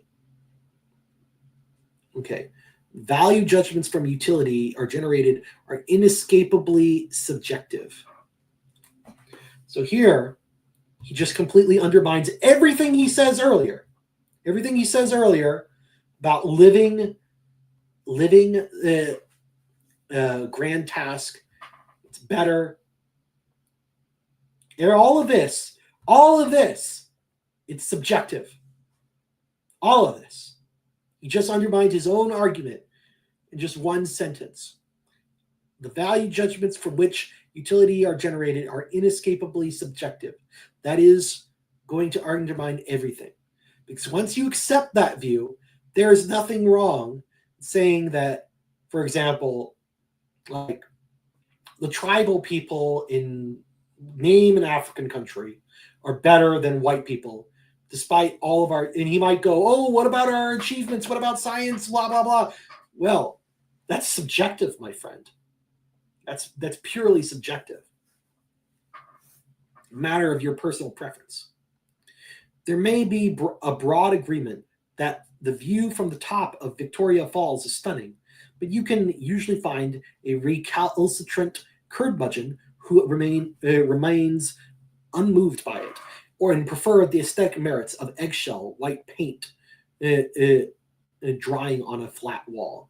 Beauty, as they say, is in the eye of the beholder.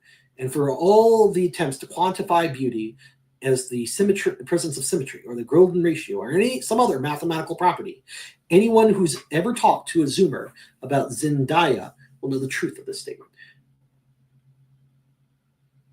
This opens the door to a perspectival relativism that destroys value itself. If value is a purely subjective projection on the world, but there is no privileged frame of reference. With every perspective as valid as every other, value is an illusion. There is a quality of sorts to be found here, but it's only the quality of the void. All things are equally beautiful because beauty does not exist. All humans are equally valuable because the value of a human is nothing. What he's doing here is he's reconstructing leftism. He's reconstructed modern egalitarian leftism. Everything is equally worthless. Everything is equally ugly. Because every beauty is in the eye of the beholder. The fact that, and he doesn't have any argument for this, right? Other than you can find a recalcitrant curmudgeon, or you can find Zoomers who like Zendaya. Like, the fact that some people have bad tastes does not preclude, people having different tastes does not preclude that some people just have bad tastes, okay? Some people just don't like beauty. Some people are just curmudgeons, as he puts it. One might, however, find an escape from this in the observation that while tastes vary, the ability to have tastes is a universal. In this case, the equality of man would be found in his universal nature as the value-creating organism. It is in the subjectivity of man, that interiority which projects value onto the variability of the world, capacity possessed by all men, which makes men equal. This brings us to the more subtle idea from which the notion of equality of man was shaped, that man is the clay in which the divine imprint, the Imago Dei, is laid. Oh my gosh. No, this is wrong. He's trying to get at what that is, but he doesn't understand what he's talking about, because we're not creating the value. It's not what people who believe in the Imago Dei believe. We are evaluating things rationally. We are looking at objects and conceptualizing them. We're looking at the objectivity of them and the objective qualities of them and ranking them. What's happening here is that he seems to be stuck in the mindset that if it's not measurable on like a number scale, then there's no objectivity to it, which is, by the way, one of the foundations of the Enlightenment worldview, the idea of the mathematical universe being the only objective universe. But as we talked about before, mathematical objects are abstractions too. And so that renders any quantity also subjective. You can't even say that 1 is better than 2 one is a bigger number than 2 on a number scale. Because that's all, according to this guy, it's all a useful fiction. Going on here, Imago Dei is usually conceived as a combination of those spiritual and intellectual qualities, which are unique to mankind, distinguishing the human from the animal. Man's possession of logos, or rational intellect, his free will, his relationality, his self-awareness, his role as steward and co-creator of creation, his eternal life after death. The rational intellect gives man the ability to understand and appreciate the natural law. From free will comes mankind's moral agency, because man can choose. His choices have a moral valence. Relationality means man has the capacity to love, most importantly, including the capacity to love God. Mankind's creativity reflects God's role as creator. Self-awareness means that man can reflect on himself, see these qualities in himself, and therefore direct them and foster them, a capacity which is itself inseparable from his freedom of will. Since all these properties partake of the infinitude of God, the Imago Dei, carried by the human soul, is also of infinite value. Relatively, I might add, relative to God. Relatively the case. It's not actual infinite. Thomas Aquinas, with his characteristic sophistication, made a careful distinction between the image or imago of God and the likeness or similitudo. The black, which leaves the print in the paper and paint which holds it. The imago, given its unitary origin, must necessarily be the same for all. But the similitude, though, is, as a matter of course, different in every individual case. All reproductions of an image are flawed to some degree. Some are more flawed than others, and some will provide a better representation than others, but the underlying template is identical. This distinction has had its origins in Genesis 1:26-27.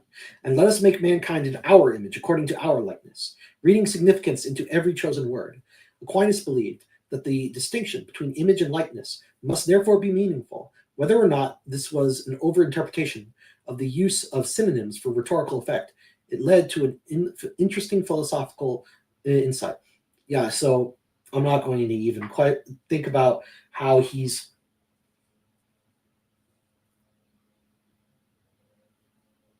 I'm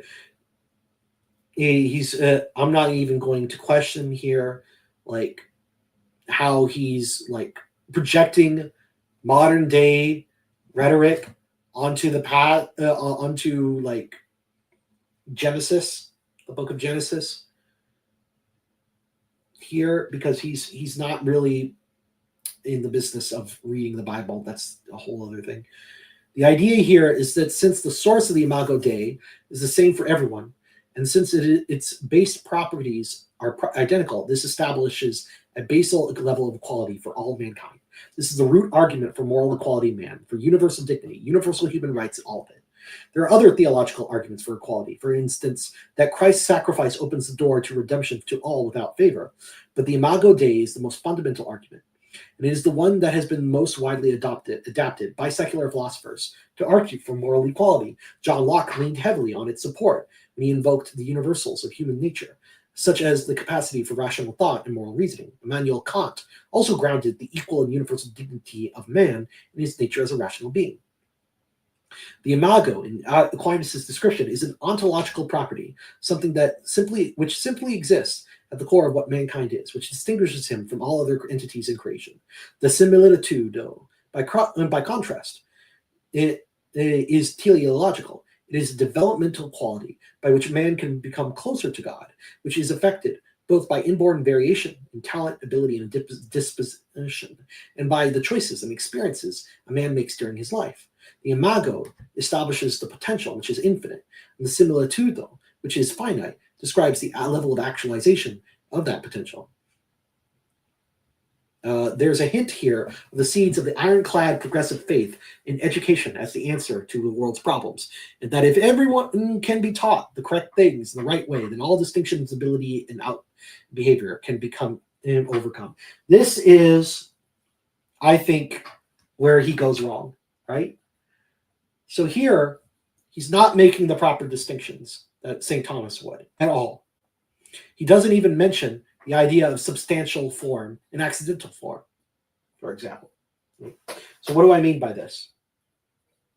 So the substance of a thing, actually, let me just bring up, because I have it pulled up, we can talk about substantial and accidental form, right?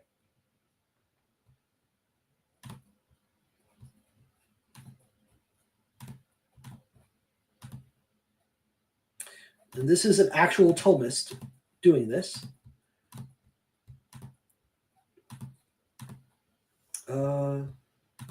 What? Why is it?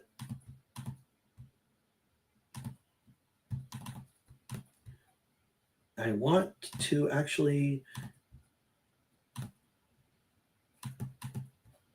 There we go. So this is Scholastic Metaphysics. It's written by a Thomist philosopher named Edward Fraser. So he talks about, first, the four causes: material, formal, material, efficient, and final causes. Our consideration of the theory of act and potency had led us to the latter two causes. Now, the latter two causes, that's the final and efficient cause. But a potency is always a potency for some actuality. It points beyond itself to an end or range of ends. Hence, to understand a thing's potency is to understand it in terms of final causality. That is to say, its purpose, its telos.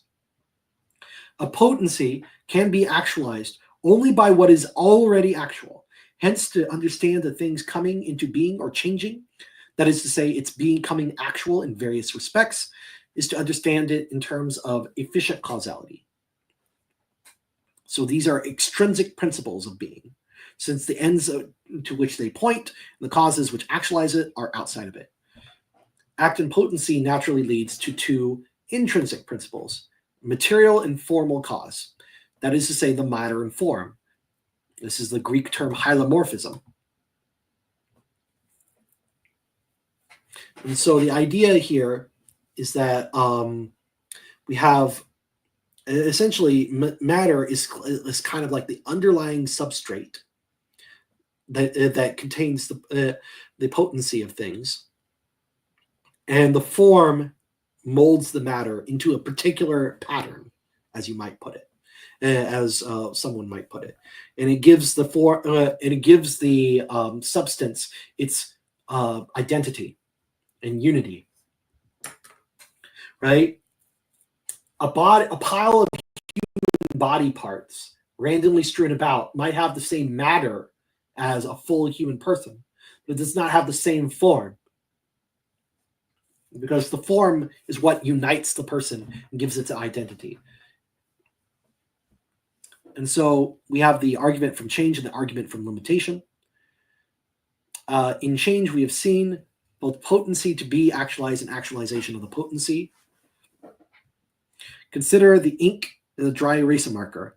While still in the pen, it is actually liquid, but it has the potency to dry on the surface of the marker board into a particular shape, such as a circular shape. When you use the pen to draw a circle on the board, that potency is actualized. Having dried into the shape, the ink has yet other potencies, such as the potency to be removed from the board by an eraser, and in the process take on the form of dust particles. When you erase the circle and the dried particles of ink fall from the board and or get stuck in the eraser, those potencies are actualized. Now, what we have in this scenario is, first of all, a determinable substratum, that is the seat of the potencies in question, namely the ink.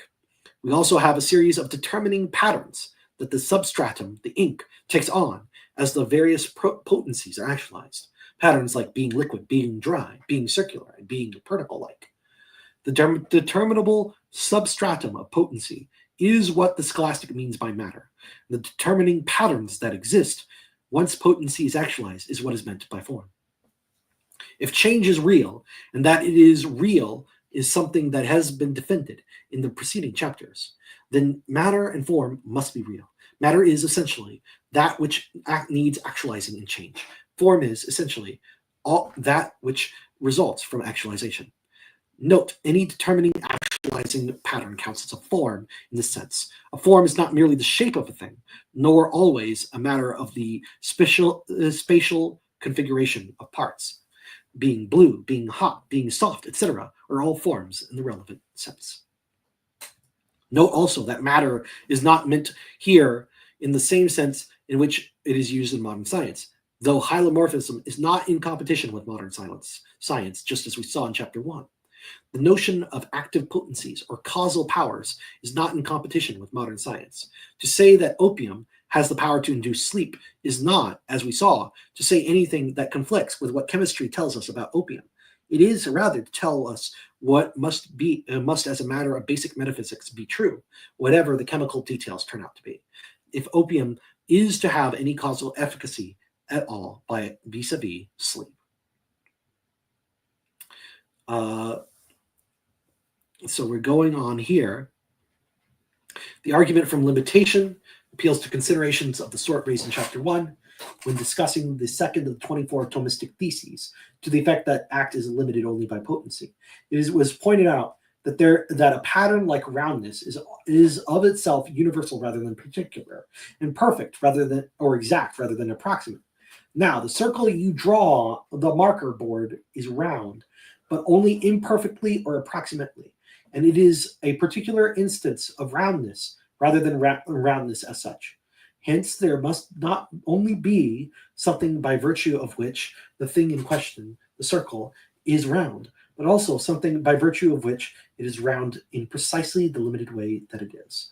Round only to this degree, round in this particular point in time and space. And so matter limits form by making everything particular. The form considered by itself is just an abstraction. So it's the scholastic answer to the idea of the Eleatic and Heraclitean opposite extremes, vis-a-vis the problem of change versus permanence and multiplicity versus unity, to the analysis of the intrinsic determinants of things, just as the principles of finality and efficient causality are applications of the theory of act and potency, are to the analysis of extrinsic determinants of things. Form is that intrinsic principle by which a thing exhibits whatever permanence, perfection, and identity that it does. It represents, as it were, the Eleatic side of things. The circle drawn on the marker board persists to the extent that it retains its circular form. It is perfect to the extent that it approximates that form, and it is identical to other circles, insofar as it is an instance of the same form they instantiate. Matter, by contrast, is the intrinsic principle by which a thing exhibits the changeability, imperfection, and diversity that it does. It represents the Heraclitean side of things. The circle drawn on the marker board is impermanent, insofar as its matter can lose its circular form. It's imperfect insofar as the matter only approximates the form, and it is distinct from other things having the same form, insofar as one parcel of matter among others which instantiate it. And it is distinct from other things having the same form, insofar as it is one parcel of matter among others which instantiate it. They are really distinct, but not inseparable. Matter in question is passive and determinate, form active and determinate.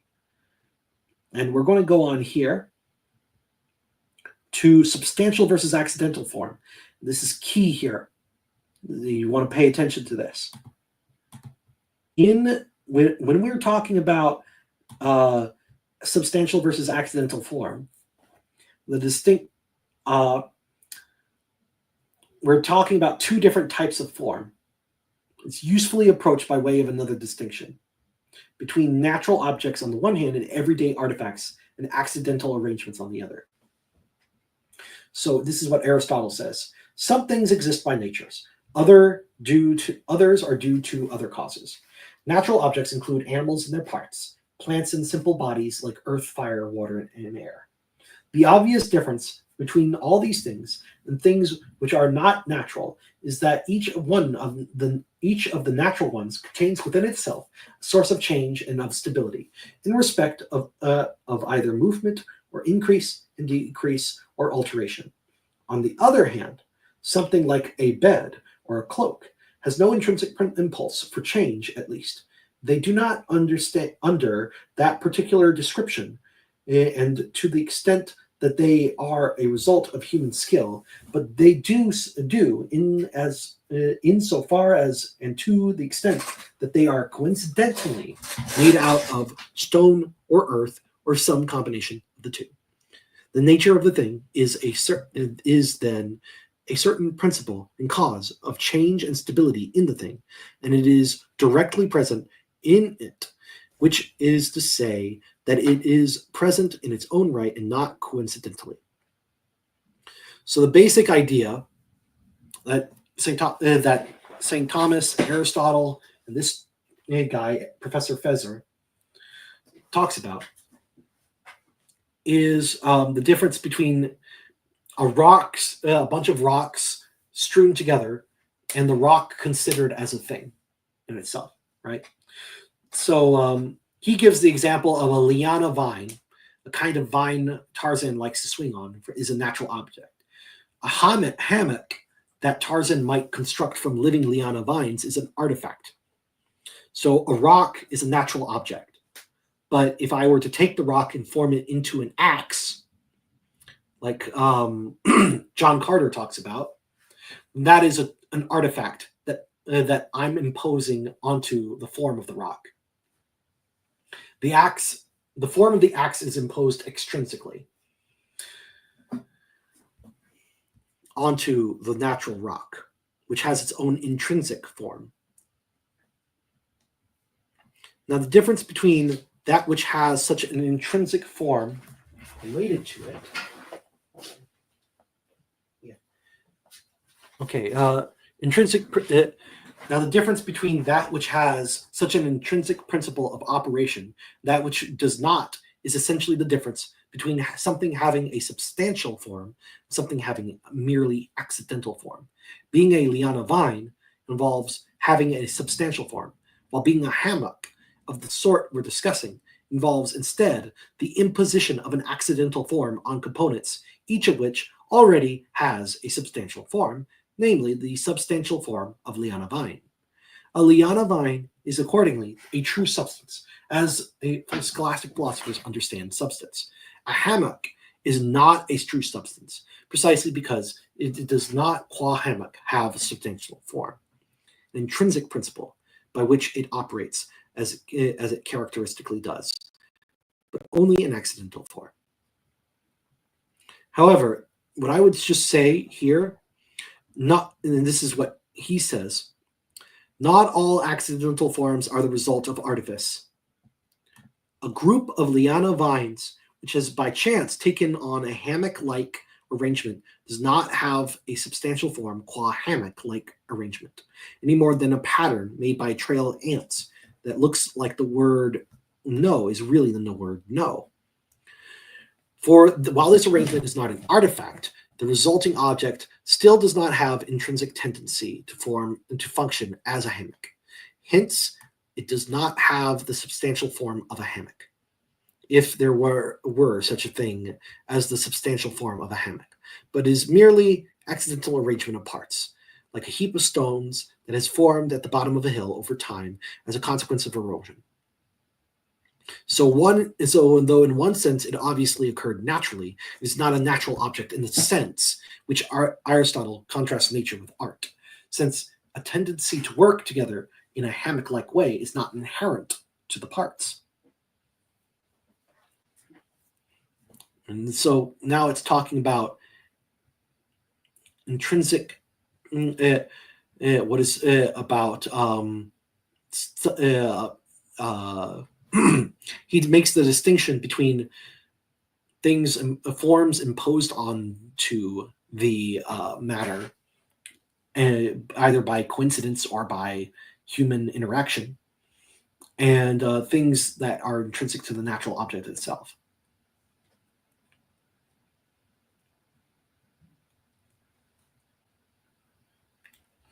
And he talks about how there are some things that are created by human skill and yet have a substantial form, and thus, in the relevant sense, are natural. Water synthesized out of hydrogen and oxygen in a laboratory is in no relevant respect different from water from a river or from a cloud. Dog breeds are also man-made, but a dog of any breed is still a natural object, for its parts have intrinsic tendency to function together in a dog-like way, by contrast with a watch, whose parts have no inherent tendency to function in a watch-like way. Of course, fire and water already exist in many places no human beings have trod. Dogs are variations on a kind of animal, the gray wolf, that already occurs in the wild. It talks about styrofoam as being something that has no wild equivalent, and yet is natural in the relevant sense of the term, right? So we're talking here about accidental form, which modifies already existing substances, are not associated with any intrinsic directness to an end. That's the important thing here.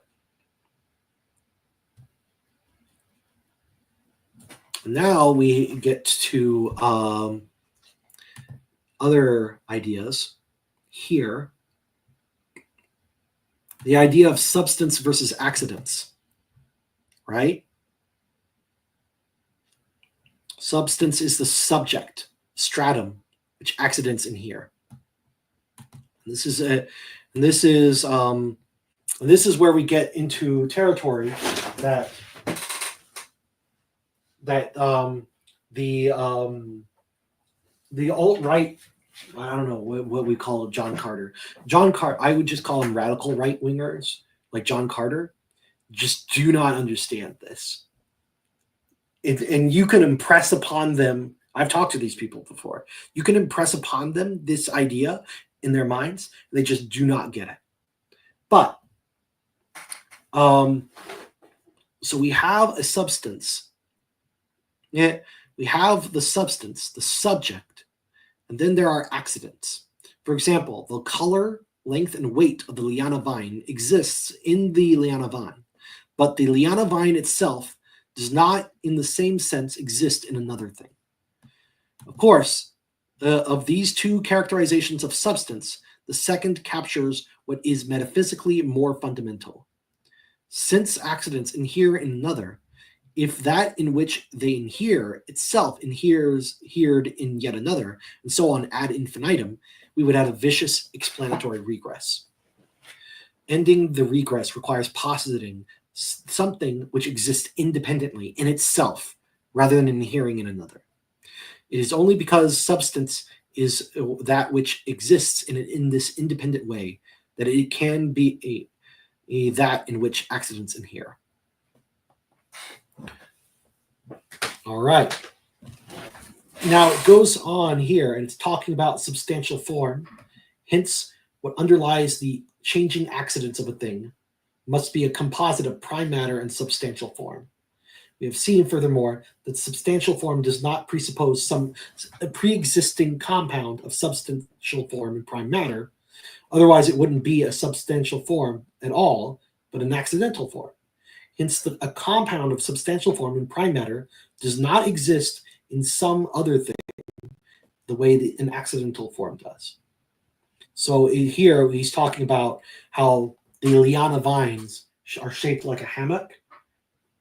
The liana vines exist in themselves, whether they are in the shape of a hammock or not.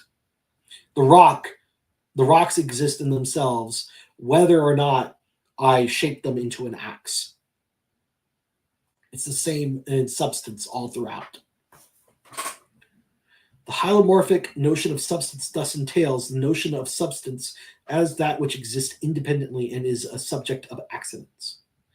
However, and I'm going to preface there, accidents here, we're talking about accidental, we're not meaning by coincidence. We're meaning something extrinsic to the intrinsic nature of a thing. Something can be a substance in the sense of being that which exists independently or in itself, and thus supports accidents without being a compound of substantial form and prime matter. And then he talks about immaterial substances, which is not what we're talking about here. Now, this is important.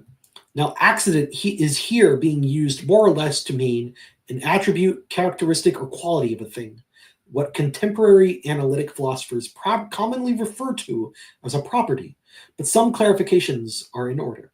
First, accident as contrasted with substance does not correspond exactly to accidental form as contrasted with substantial form. What the two expressions have in common is the notion of something which inheres in another. An accident exists only in a substance, and an accidental form only in that which already has a substantial form. But while having an accidental form involves having an accident, not all accidents involve having a mere accidental form. So here it's talking about contingent accidents and proper accidents. The distinction, a proper accident or property is what follows or flows from a thing's nature. For example, capacities for humor and free choice follow from a human being's nature as a rational animal. Contingent accidents are ones that do not follow or flow from a thing's nature, and thus may or may not be present in the something of that nature. For example, having light skin and having dark skin are merely contingent accidents of human being, which is why some human beings have light skin and others have dark skin. Skin color is not a property of human beings as such in the relevant sense. Now, this is actually extremely important. Contingent accidents versus proper accidents. The proper accidents are part of the substantial form. They flow from a thing's nature. However, an accident can be proper and thus flow from a thing's nature without being actually manifested. Hence, a human being who is severely brain damaged may be unable to exercise free choice. A dog may, due to an injury or genetic defect, be missing a leg, and so forth. This doesn't entail that these really aren't properties after all, but rather that the manifestation of a thing's properties can be frustrated. Just as water will flow downhill unless prevented by a dam, say, so too will a thing's property flow from its nature unless prevented. That water does not flow downhill in some particular circumstance doesn't entail that it is not its natural tendency.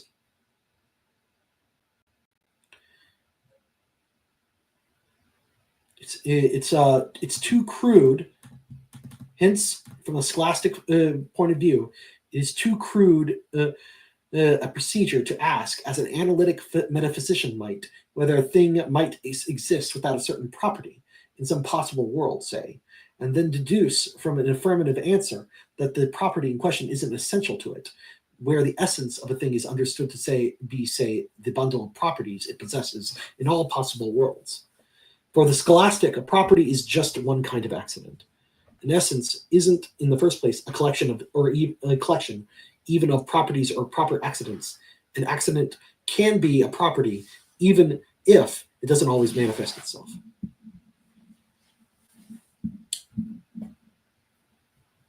All right, and now we're going back from this digression.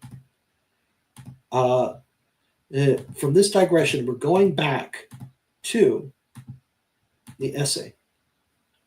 And this is where he's going to do this. That begs the Imago Dei, according to John Carter, does not state that all humans are equally rational, loving, or creative. The degree of rationality is in the similitude. Rather, the doctrine holds that because humans possess these capacities at all, they are in that sense the same. That in that sense, they partake of the divine. In that, since these qualities are of immeasurable worth, all humans are of equal and limitless moral value in the eyes of God. This is actually not the case. He's misstating this, but I've already covered this. But that begs the question: are the properties associated with the Imago Dei actually, in fact, universally present throughout Homo sapiens? Or is this simply an assumption that Augustine made, which has been picked up and later amplified by later generations of secular philosophers, whose social circles were largely populated by men very much like themselves, European, scholarly, intellectual, and prone to abstract theorizing? Is this just the same kind of mistake psychologists made when they drew all of their assumptions about human nature from contrived experiments conducted on their weird American undergraduate students? The simple answer is no. Okay, people like St. Augustine knew about Ethiopians. They knew about Black people. They knew that different people existed throughout the world. They knew about these things. This was not unknown to the people of Northern Africa in the Middle East during the 4th and 5th centuries. They all saw this. And so we're going to continue. There are certainly those who do not seem to embody all or even any of the properties of the Imago Dei whatsoever. Essential psychopaths, for example, are wholly incapable of love. They do not create, but only destroy. what rationality they possess is invariably towards deceit, manipulation, and coercion, in service of their base carnal desires. It is impossible to reform them. All attempts to do so fail, accomplishing nothing more than to teach the psychopath to construct a more convincing mask of sanity with which to manipulate his victims. It is therefore impossible to turn them to God. Can a psychopath even be said to have a soul in the sense that we usually mean the term? Did Jeffrey Dahmer have the Imago Dei? Yes. Yes. Because if you understand the idea of accidents, proper accidents, you can have somebody who does not have all the capacities that we do and still have the Imago Dei. Just like it's possible for dogs to be three-legged rather than four. That doesn't mean that humans. Just because you cut off my arm does not mean that. Just because you cut off my arm doesn't mean that humans are no longer two creatures who naturally have two arms. What you would say is that there's something wrong with the psychopath, right? Not that he isn't human, but that he is an imperfect human. Something has gone wrong in the functioning of his mind. That's what a psychopath is. A human being. So you see, even, to put it in terms he would understand, it's still in the similitudo, because this guy, he's not understanding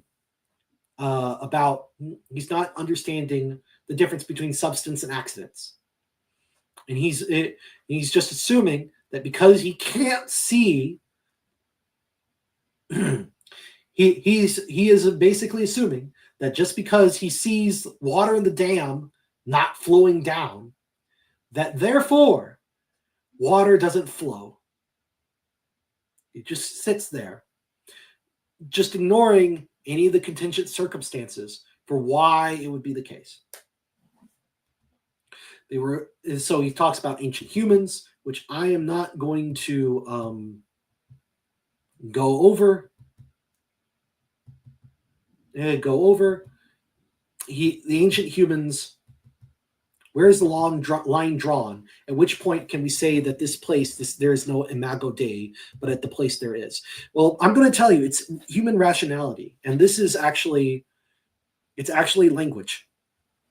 Because if we're understanding rationality as the ability to conceptualize, right? If we're understanding rationality as the ability to conceptualize, to talk about different concepts, these universals as we are, and to act on that knowledge, which is what you talked about here, right? You've talked about it up here. All of this, we're talking about all of this, then what we would have to see is, do they have language in the sense that we would talk about it in the modern sense? Doesn't matter how primitive that language is, but if they had language, if they had all the things associated with language and rationality, then it's safe to say that they would have rationality. The parallels the debate over consciousness. Is it something that humans have and nothing else? Or is consciousness more similar to a dimmer switch, becoming brighter as one ascends the hierarchy of being, but with a trickle of current flowing, even at the fundamental level of the fundamental particle? Panpsychists have long pointed out that if consciousness is present at every level, it is simply another property of matter. Then the hard problem of consciousness, the question of how lifeless matter becomes infused with spirit, disappears. Insofar as consciousness can be taken as a synonym for the Imago Dei, and the two do seem to be largely synonymous, would that not suggest that even a Mason also has the Imago Dei, as well as a mosquito, a mouse, and a monkey? The likeness may vary enormously in quality, but if moral equality is halo cast by the image, then surely we would have to conclude that a mouse is morally equal to a man, as would be, for that matter, a Mason. Now, see here, he just flows out the rail. This is pure supposition. Panpsychism, as a philosophy, is highly contentious. I'm not saying you can't argue for it, but you have to. But you kind of have to argue for it. You can't just put out a wild theory like panpsychism and then say everything has the Imago Dei based on the fact that panpsychism is possible. It's a ridiculous thing. And panpsychism is not the only possible solution to the hard matter problem of consciousness. The solution that the scholastics had is to reinsert the qualitative aspects of matter back into the material world and reject the idea found in modern science that all matter is reducible to its quantitative or measurable aspects, and that the mind is imposing qualia onto it. So the equalist supposition, I'm going to scoop that. Moral equality between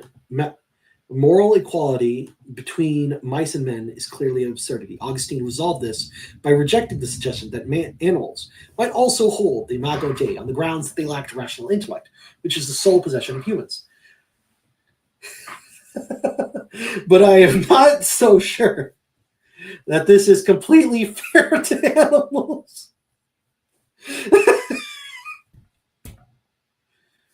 Oh gosh, I feel like I'm talking to an animal rights activist all over again. Mice are, after all, quite capable of forming emotional bonds. What does this have to do with rationality? They can love in a sense, but can they love in the relevant sense that we're talking about?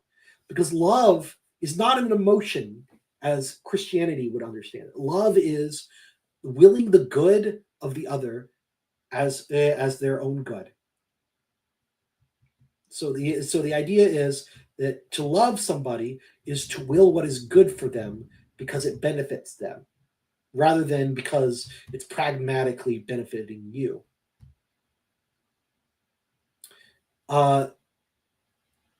That is not something that mice have. Mice have not been shown to have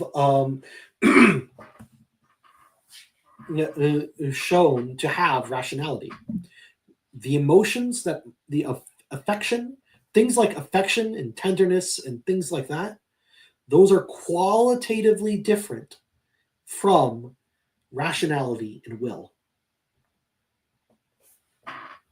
And then it talks about mice demonstrate the ability to learn from their environments, for instance, by memorizing complex mazes.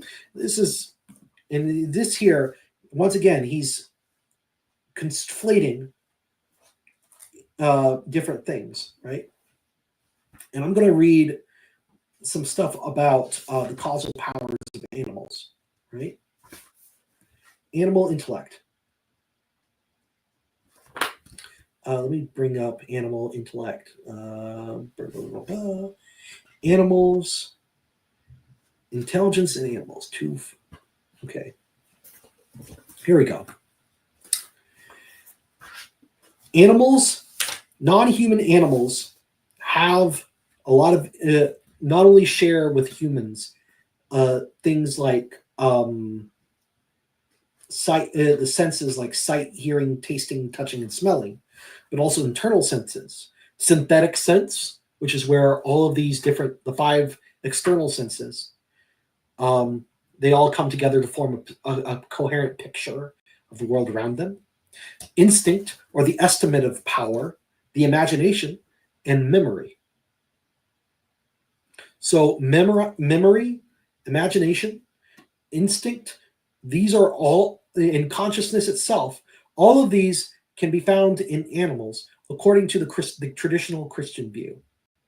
These are all animal powers, the powers of the sensitive soul, as Aristotle would have put it. And so it doesn't really have It's not really surprising that mice can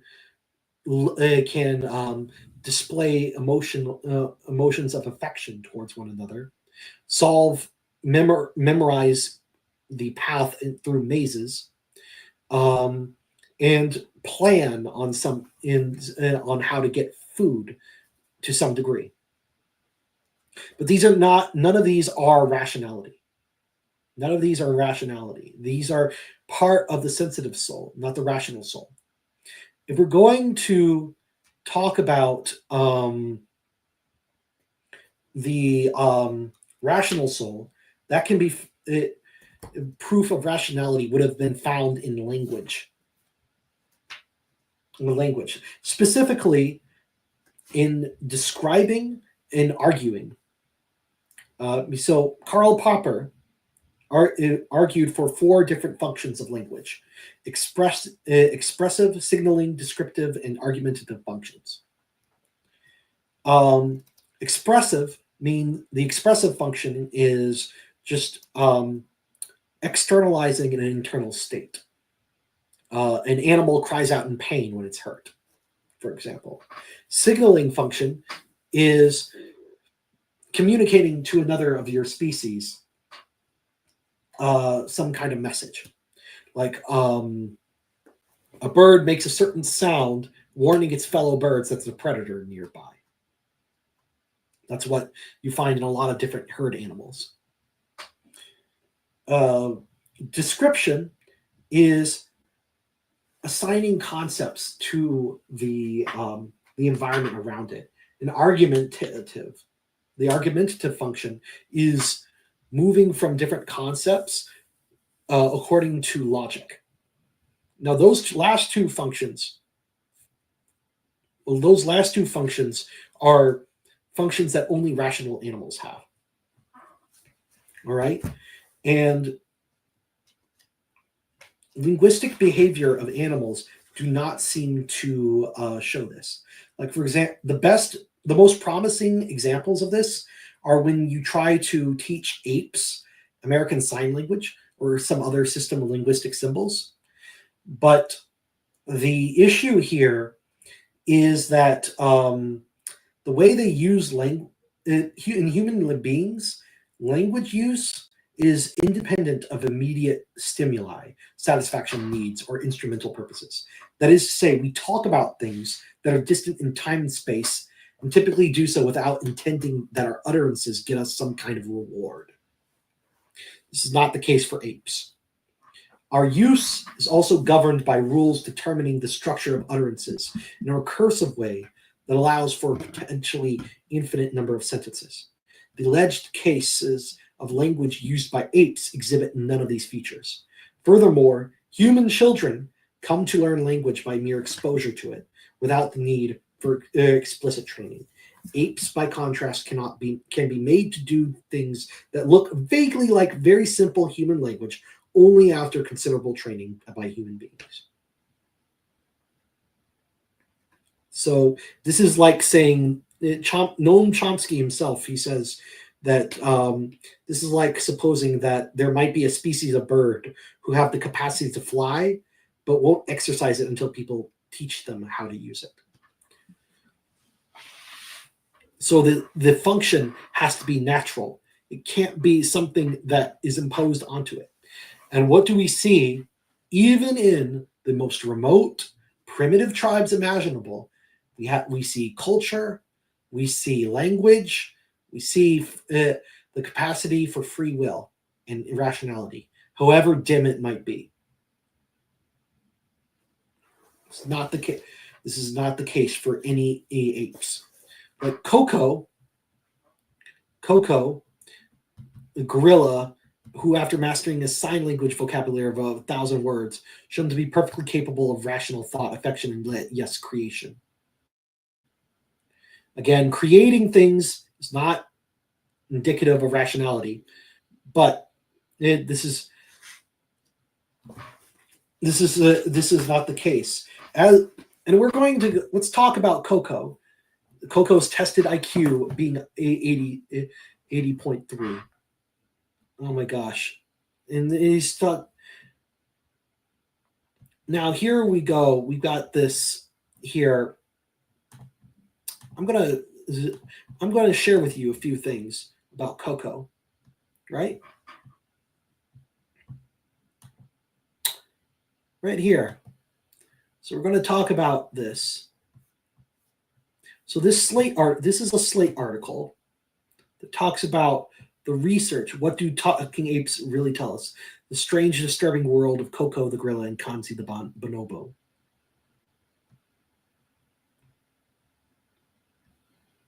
And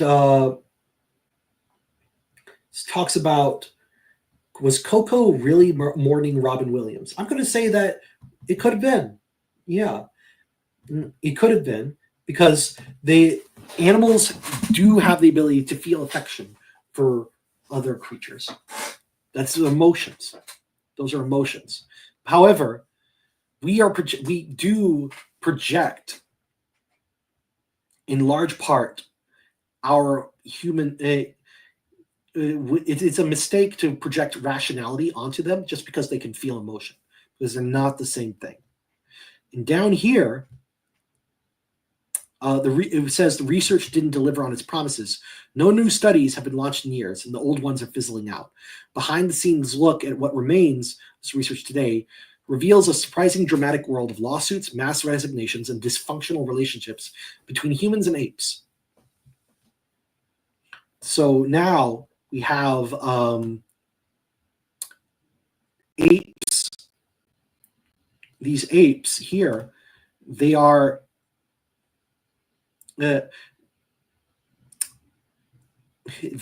are able to communicate with humans. Yes, this is not the same thing as using language in the same way humans do. The motivation for communicating: humans spontaneously communicate about things around them. Unlike us, apes don't care to chit chat. Only 4%. Kanzi studies show that only 4% of the signs are commentary, meaning the other 96 are all functional signs, asking for food or toys. And we have the Nim-Chimpsky's, the critique of the Nim-Chimpsky thought experiment. It says here, Coco's signs are not spontaneous, but elicited by Patterson answering her question. Patterson defended her research methods, then signed off from the gorilla, saying time would be better spent conversing with the gorillas.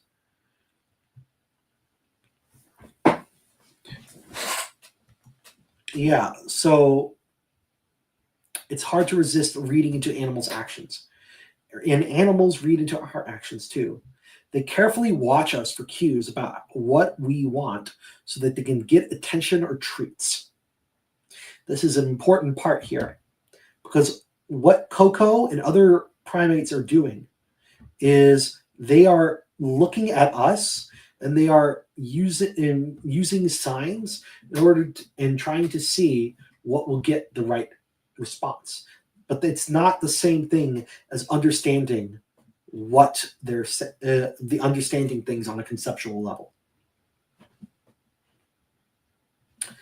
And we also here's a transcript of how Coco and Patterson sign things. What are the names of your kittens and dogs? Foot. Foot isn't the name of your kitty. Coco, what's the name of your cat? No. She just gave some vocalizations there, some soft puffing. I heard that soft puffing. Now shaking her head no. How do you like to chat with other people? Fine nipple. Nipple rhymes with people. She doesn't sign people per se. She's trying to do a sounds like.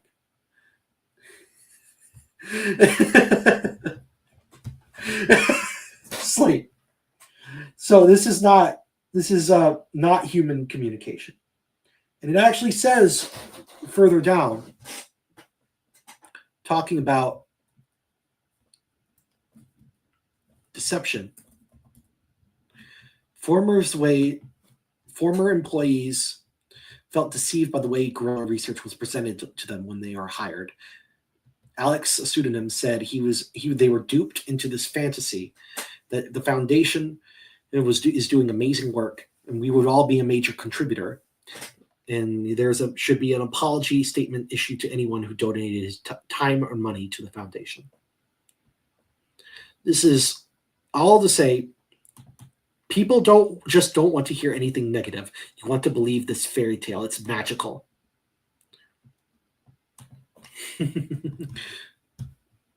But like all fairy tales, the one about talking apes is partly make-believe.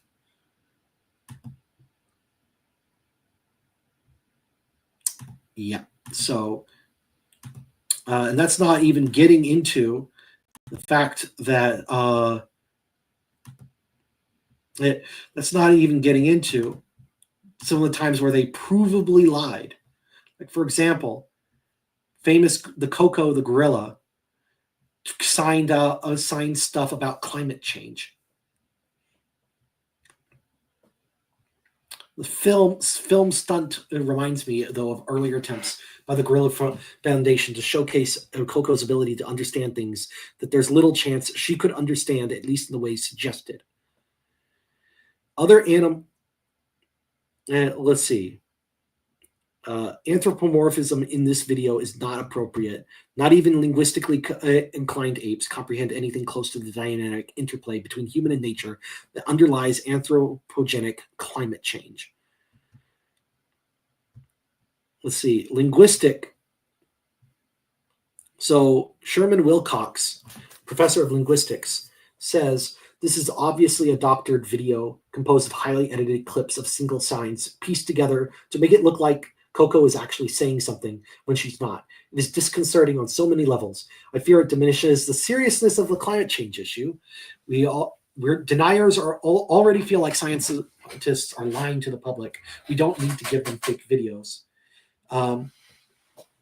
It's disrespectful of ASL. Sign linguists have worked for 6 decades to show that signed languages have not just words, but also syntax, the glue that enables us to use single words to express complex concepts. And that's something that's lacking when we're talking about things. Hold on, I need to go get a drink of water. I'll be right back.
I'm looking at the comments here.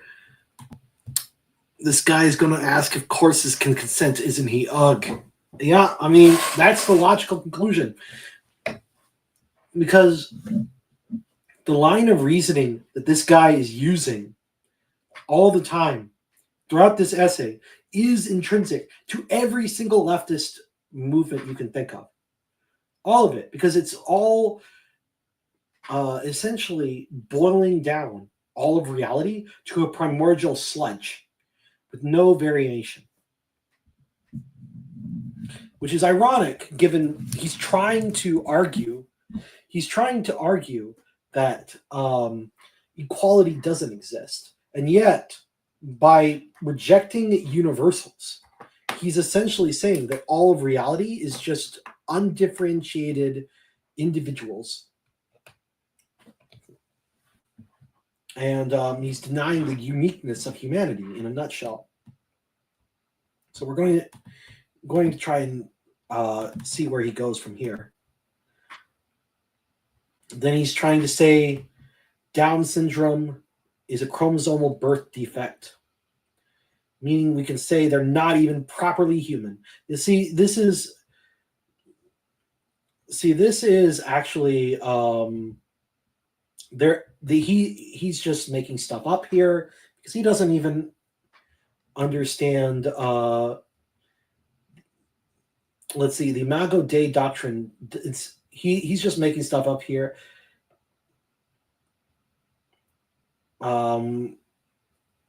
He's just confusing. What's happening here is that he's confusing intellectual intelligence with estimated power of an animal, right? Animals can have instincts, the ability to comprehend their environment on a fundamental level, and they can act towards certain goals, but it's always going to be limited in some capacity by the fact that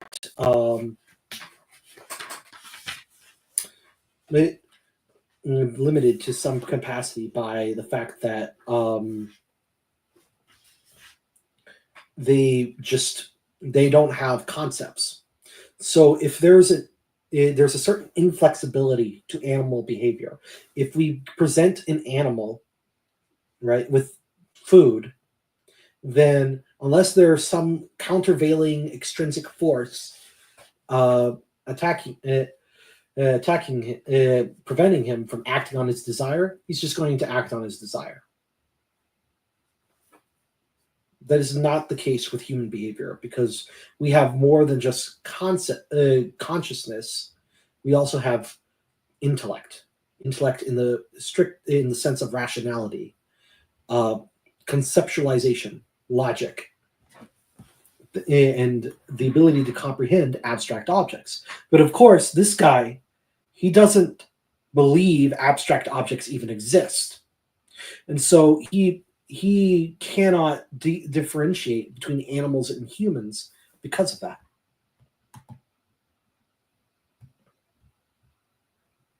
But going on,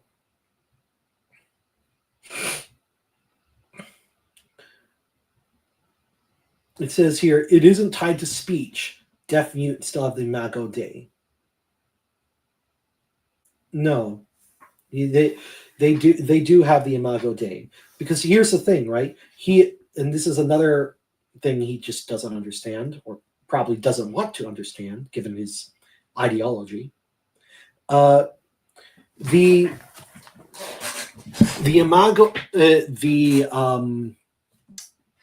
when we look at the nature of a thing, we look at an adult, mature, healthy specimen, and we look at mature, healthy specimens, and we determine the nature of things by them. We don't look at outliers. We're not looking at outliers. We are looking at mature, healthy specimens. But this is a very common mistake made by modern thinkers. Again, it comes back down to modern empiricism and the modern mindset, where we don't have any concept of substances or accidents. Animals pass the mirror test, demonstrating self-awareness. But can she conceptualize that? Can she conceptualize the idea that, does she know that on a conceptual level? if Coco was self-aware, Coco had free will, but that doesn't follow.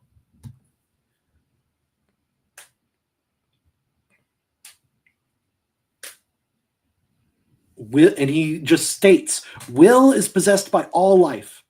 That doesn't make any sense. He's just all he's doing is assuming certain definitions. Notice how he's not defining these things like self-awareness or free will or intellect. He's just assuming that this is the case based on studies that are highly questionable. Highly questionable scientific studies. Right? It says here, and so here, many types of animals engage in moral reasoning. It is far from obvious that every exemplar of Homo sapiens possesses the capacity. So it talks about like South African men who talked about rape, no ability, evidence of ability to empathize with the hypothetical victim. Okay, well, such people, it's like and then he says it would be going too far to say these South African men were wholly incapable of moral reasoning. To whatever degree they are, is hardly indistinguishable from what might be expected from an animal. Oh my gosh, this is just really bad reasoning. Simply because he's not really judging people according to any kind of objective standard. It's all he's not really taking into account. By this logic, human beings aren't conscious because sometimes we're asleep. Therefore, we're not conscious creatures. Do you see how stupid this line of reasoning is? Yet it's that fundamental disconnect that pervades this entire essay. And I see this all the time from leftists who want to argue with me that ants have human rights or something ridiculous. And yet he's using this uncritically and with the same level of argumentation. He's just going in a very different direction with it because he has different ideological goals. That's all there is to it. It's the same fundamental metaphysic. And gosh.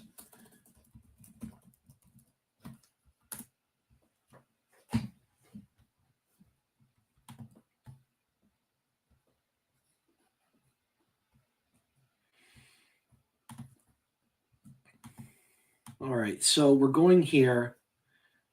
Jeffrey Dahmer, blah, blah, blah. He's just relativizing things.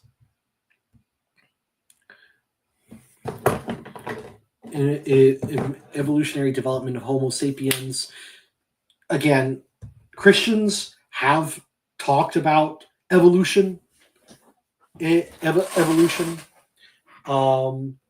Before. He just doesn't. Is he going to mention any of the Christians who believe in evolution? No, not at all. He's just going to conclude that it's the easiest resolution. The conundrum is simply to declare Augustine was wrong. The Imago Dei is not a Boolean property belonging to human beings and nothing else, but a continuous one possessed by all biological life down to the level of paramecium. Like, just... And so he's reducing everything. He's rejecting the idea that there can be qualitative differences between humans and microscopic organisms. Like no understanding that humans are any different from microscopic organisms under this view. So, and then he takes from this conclusion that we have to reject the Imago Dei as universal, and with it, human moral equality, because otherwise, taking antibiotics is murder, which again, he doesn't understand Imago Dei. He doesn't understand these distinctions, but because it's the simplest thing, this is the thing. It's the simplest, the easiest resolution to the conundrum. Simply on that basis, because he can't understand it, or he is going to reject it. All right, so moral value disappears. That does not mean, yes, it does.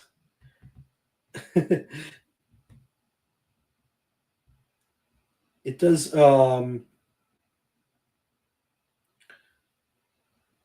It does not. Moral value disappears. Oh my gosh. Yes, it does. You just got through saying it does. They're all the same.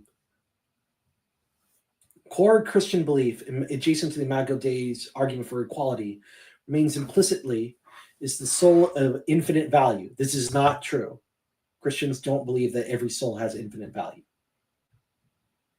Okay, so he's just being he is just saying nonsense, incomparable infinities. This isn't even if you have Christians who do say that it's infinite. It's infinite. He brings this into mathematics, and so he's confusing qualitative with quantitative yet again. He's going into abstractions, things that he says don't exist, and yet he's talking them as if they have objective reality, which according to his view, none of this is objectively real. What he's doing is pulling the wool over his audience, which is disgusting in my view. That, or he's just being incoherent. We're not talking about blah, blah, blah, infinite, blah, blah, blah. Christian doctrine of redemption doesn't seem self-consistent. Oh my gosh, maybe it's because you don't understand it. Have you ever thought about that?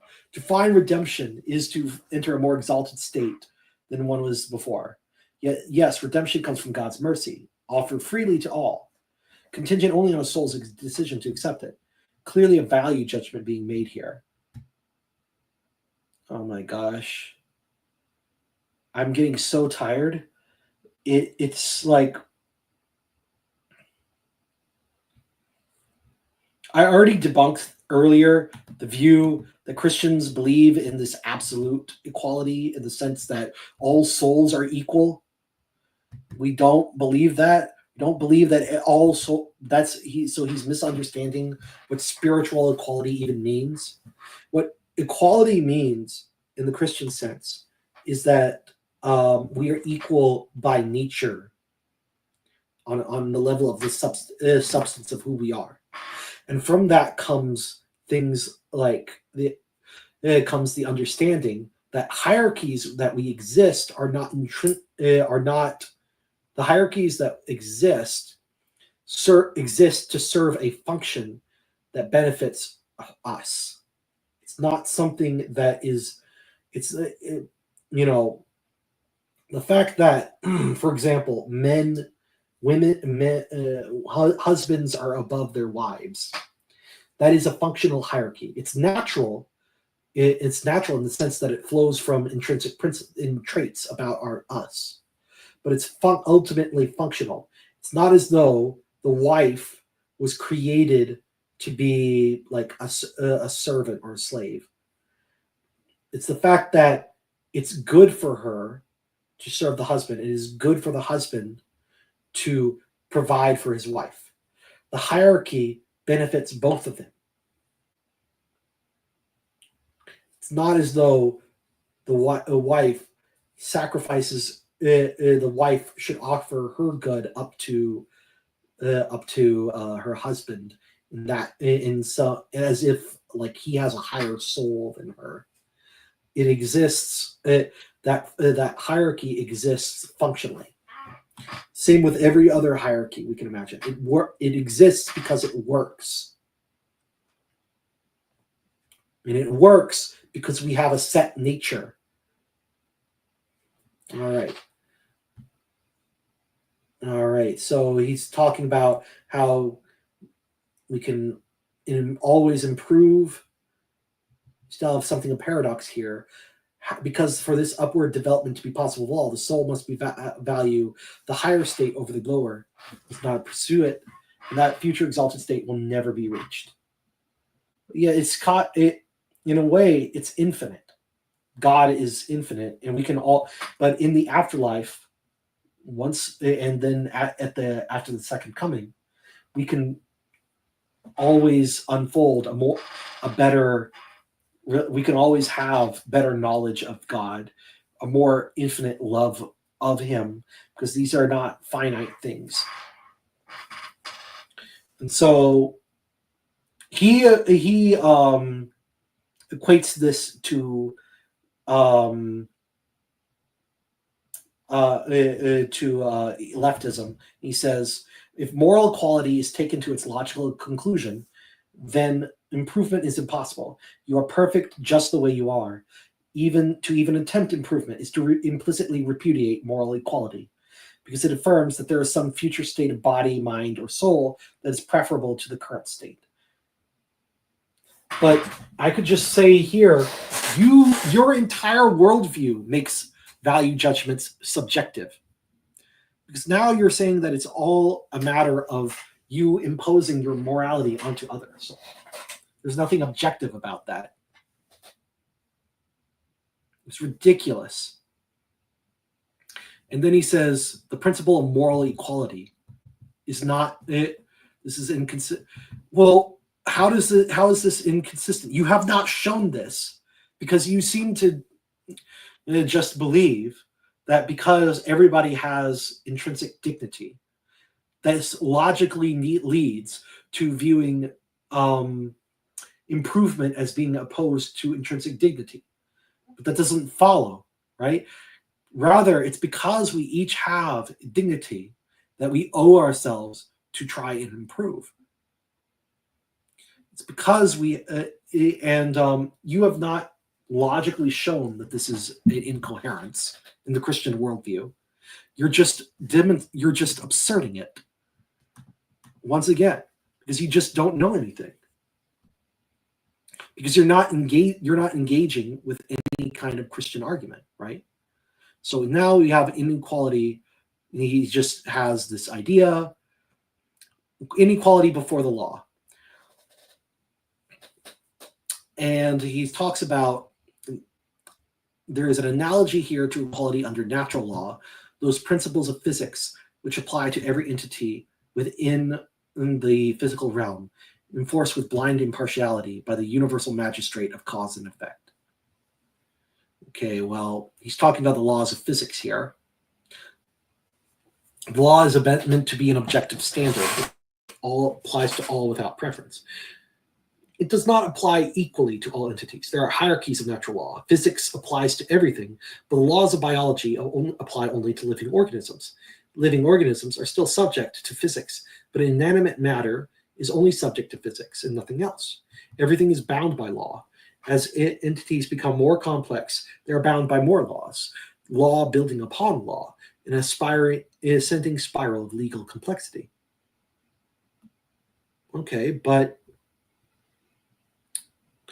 So he understands that there is a qualitative difference.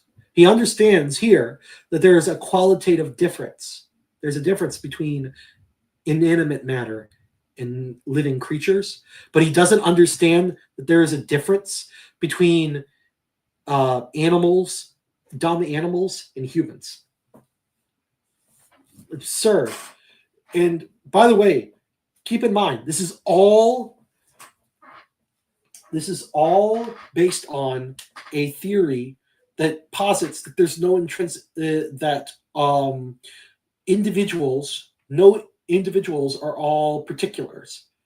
There's no nature. There's not even an individual. even, because we're all individuals are just nothing stays the same ever. We're all in a flux. It's all a matter of flux. And so to say that there are laws at all, then you're just in extrinsic.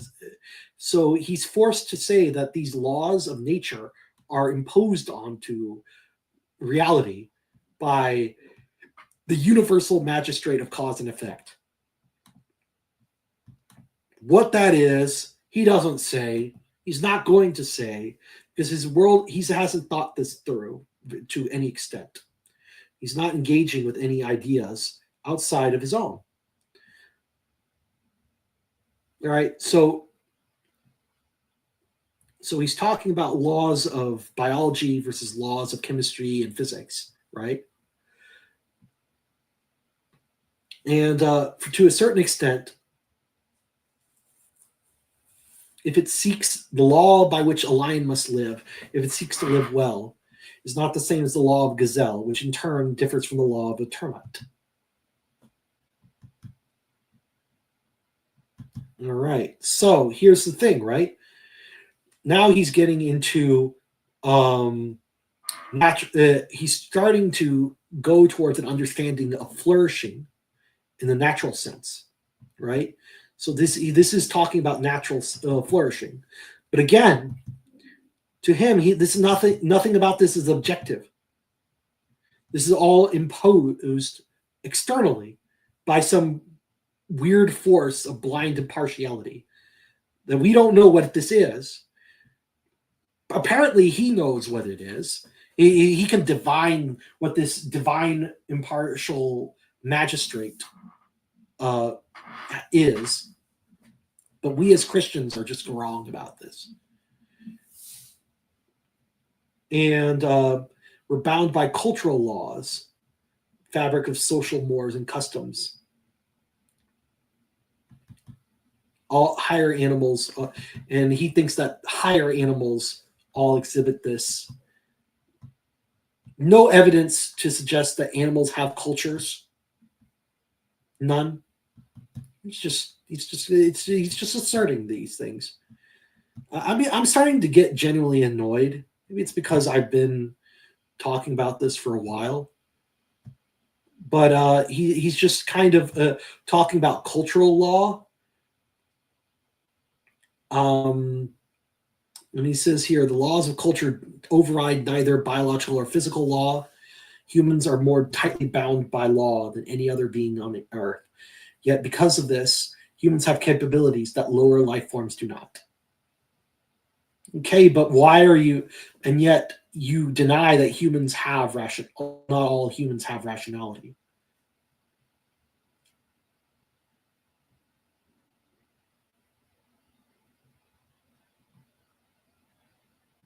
And then he's talking about outlaws, any aspect of human nature which go unregulated by some form of cultural law or outside the law.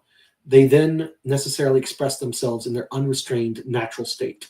That is, the biological law reasserts itself. Sometimes this may be desirable, as when a field is left fallow, forest left untouched. And it's certainly possible for the law to lay on human lives with too heavy a hand. The concern of the ancient Greek and the modern American with liberty ultimately comes down to an intuition that it is good to leave some parts of the soul wild, to remain to a certain degree a barbarian. However, too much left outside the law can lead to the same problems that arise with too many outlaws.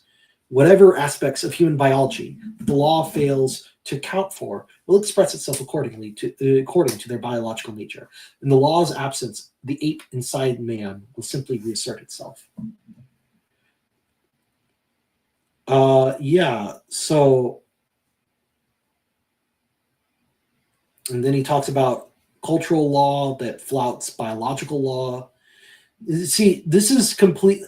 I hope that someone like what's his face? Yeah, not our guy, my friend who's skeptical of natural law. Can you see here why this is so extremely alien to Christian Christian conceptions of natural law. This is extremely alien to a Christian conception of natural law because of just how different the assumptions are about nature and law. It has some similarities here and there, but because the author here is working under very controversial, say, views about nature, it leads him in a radically different direction.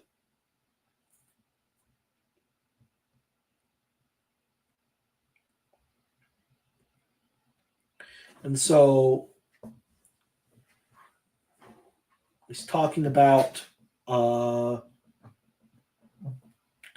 laws of biology, which is sexual equality, which are contradicted by sexual equality, and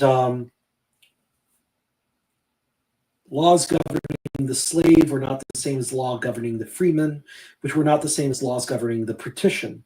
The peasant, the priest, the warrior follow different codes. What is forbidden to one is frequently mandatory for another. The Vestal Virgin will be buried alive if she breaks her vow of chastity, but the prostitute will be punished by her pimp if she pretends to her client that she has made one. We still see versions of this in our own society.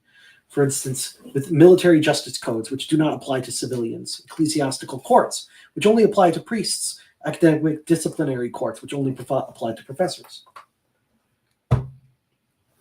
The idea for different laws for different classes of man strikes moderns as somehow unfair or unjust. Simple truth is, the law appropriate to one kind of man is not appropriate to another.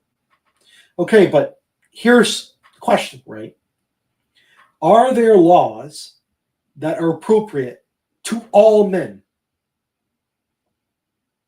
All right, if there is, then we have a more universal moral code that applies to all human beings, including Black people, which you don't want to apply moral laws to, which is the entire point of this essay, right? Like he wants to relegate the Africans. He wants to deny that there is any such thing as a universal law that applies to all mankind, but he proves too much. Like he talks about men and women as if he talks about men and women as biologically differentiated creatures.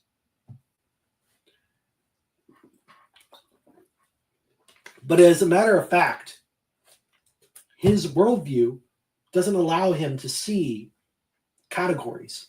Remember, we're all just bundles of we're all just processes, and we're all just processes, and it's all indistinguishable from one another. And whatever categories we impose, that's just a product of our language. There's nothing more to being a man than just being labeled a man by our neurology. Nothing more to being a woman than being labeled as such by our brains.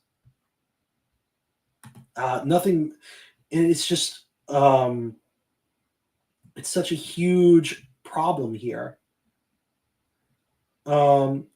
Because if we understand that different classes of creatures require different laws, maybe we can grant that. If there is such a thing as a class that includes all humanity, then there should be a law that applies to all humanity. And so you don't actually undermine the idea of equality under the law in that way. You don't apply legal equality undermine legal equality in that way. So the argument goes kaput. So the best he can talk about is one size fits all fits no one. But, granted, but that's why we have different nations with different laws. That's why we have different classes with different rules in different stations of life, and they have different rules applying to them. That is sufficient. We don't need to talk. We don't need to deny that there exists laws that apply to all of humanity in order to posit these things.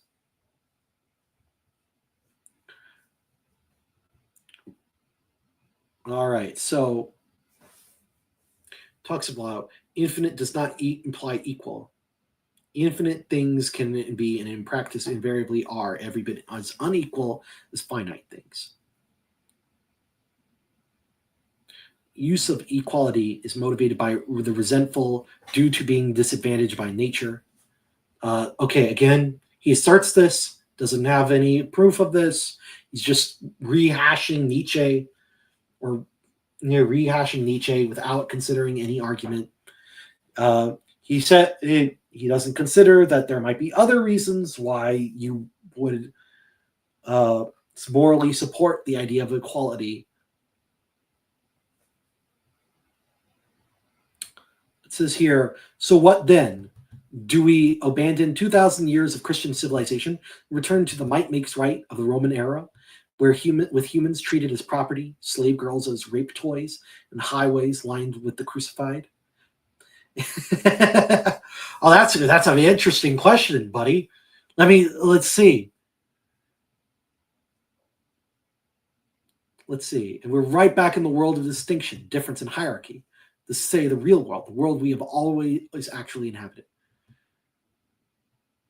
The equalist assumption is that this is necessarily a harsh and merciless place to reside, whereas Thucydides said in the Melian dialogue that the strong do what they will, and the weak suffer what they must. There's always someone stronger, therefore all will suffer. I do not think this necessarily follows, however. The ruthlessness displayed by those who gather under equality's banner suggests that when they warn of a universal oppression, they are telling on themselves. Thucydides put his quote in the mouth of an Athenian general, which is to say a Democrat, the egalitarian revolutionaries of their time, whose disruptive attempt to impose democracy at the point of a sword on the constitutional variety of Hellenistic city-states was a major casus belli of the Peloponnesian War. Certainly, Democrats are not the only ideologues in history to behave with such brutality, but they're not innocent of it either. Just ask the nobility of France's ancien regime, the aristocracy of Tsarist Russia, the citizenry of America's short-lived Confederacy, or the inhabitants of Hiroshima and Nagasaki, to say nothing of what the Allies did to Germans. It is better not to mention that. We don't talk about what we did to the Germans in the name of equality. Abandoning moral equality does not imply the moral worth of humans evaporates, any more than the assumptions of moral equality has in practice safeguarded it. The binary distinction, all humans of equal and infinite value, all animals of lesser or no value, seem to be a holdover of an old theological assumption that a being either possesses the Imago Dei or doesn't. Let's see. And now he adopts a moral continuum in which value is never equal but never zero. And now he's talking about this. Like he's just even the humblest being is due a certain degree of consideration, a certain amount of courtesy. Even inanimate objects should be considered well.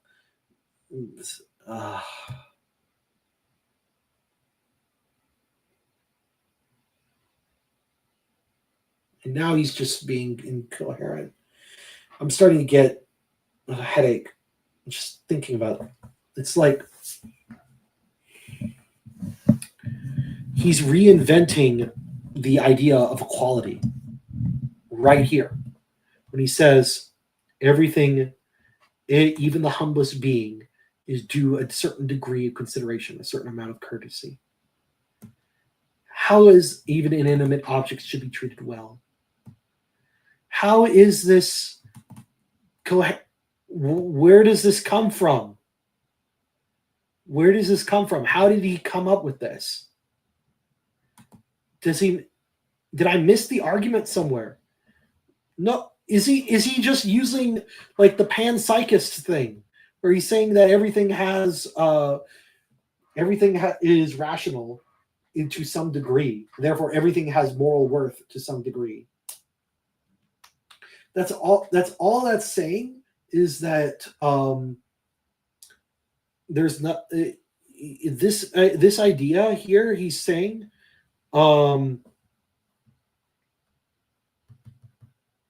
where he says it's entirely possible for the strong to be gracious and protective towards the weak without for a moment assuming or even pretending that they occupy an equal footing. Yes, but that was made possible by an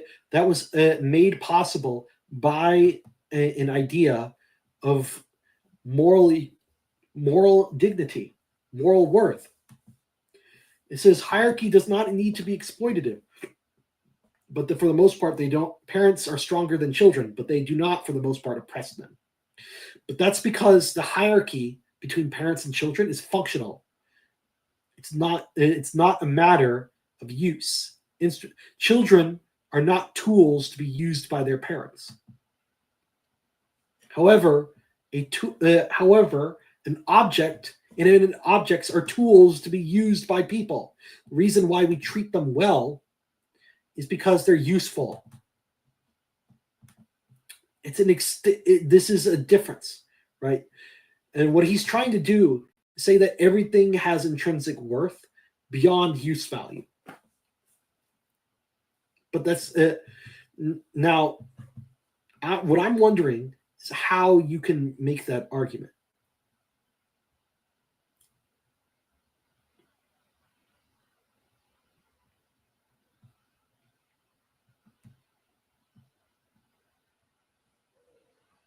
Oh my gosh.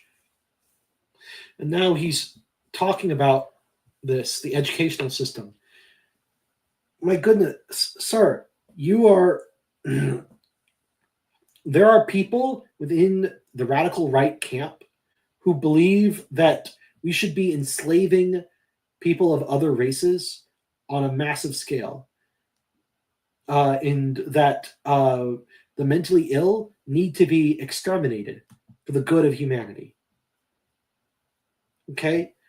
Now, you might say that your view that everything has some intrinsic worth, even inanimate objects, that might be, that could be defensible against the view of your fellow radical right-wingers. And to be fair, the people that I'm talking about, they are not the entire right wing. Not by a long shot. But those ideas exist. And if you're going down the direction of like attacking equality, and taking an axe to the Imago Dei, you have to have an answer to those people about why it is that anything has intrinsic worth. Why does anything have intrinsic worth? And you don't see that in your essays here.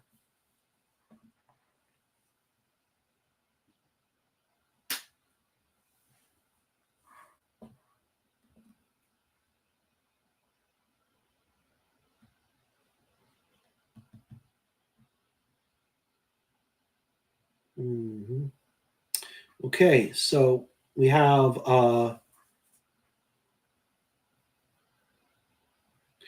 just talking about this. Oh my gosh. And then he says, my deepest apologies for your imposition on your time and attention that it took to read this. I expect this to bloom into such a tome. Assaulting a fundamental axiom of moral philosophy isn't something you can do as a tweet. I started getting to the concept of Imago Dei. It's more subtle than I initially realized. Well, I'm glad. Here's the thing, John Carter. If you're watching, if you ever watch this, I'm very glad this guy tried his best to go at this idea, to critique the idea, and try to do so without strawmanning it. But unfortunately, he failed because he doesn't really understand the idea. And might I suggest, the next time that you talk about this idea, you try to critique an idea, try to talk to people who are intelligent, who actually believe this and will defend it. You don't need to. We're not like people on the radical right wing, people on the right wing generally, whether you're radical or not. We're not like leftists. We don't believe in just policing every person's perspective, because we all right now we are all under the thumb of Sauron. And as a result of that, we can tolerate a degree of ideological diversity on the right wing. And so if you really want to not if you really want to take apart an idea that you think is prominent on the right wing, I would highly suggest that you go to people who actually argue for this idea, the smartest people who talk about this idea and refute those ideas, and talk about, and maybe perhaps talk about this with them rather than just going on and doing the essay full steam ahead. Because what happens is any Christian who knows his stuff could have told you some of the things that you were saying were wrong about the faith. Like that was just clear. Anyway, I just wanted to. This has been a nearly 4-hour stream, and I want to thank the few people who were watching this. Thank you for watching this, and I hope that we can. I'll edit this later, and take care, everyone. You have a nice day.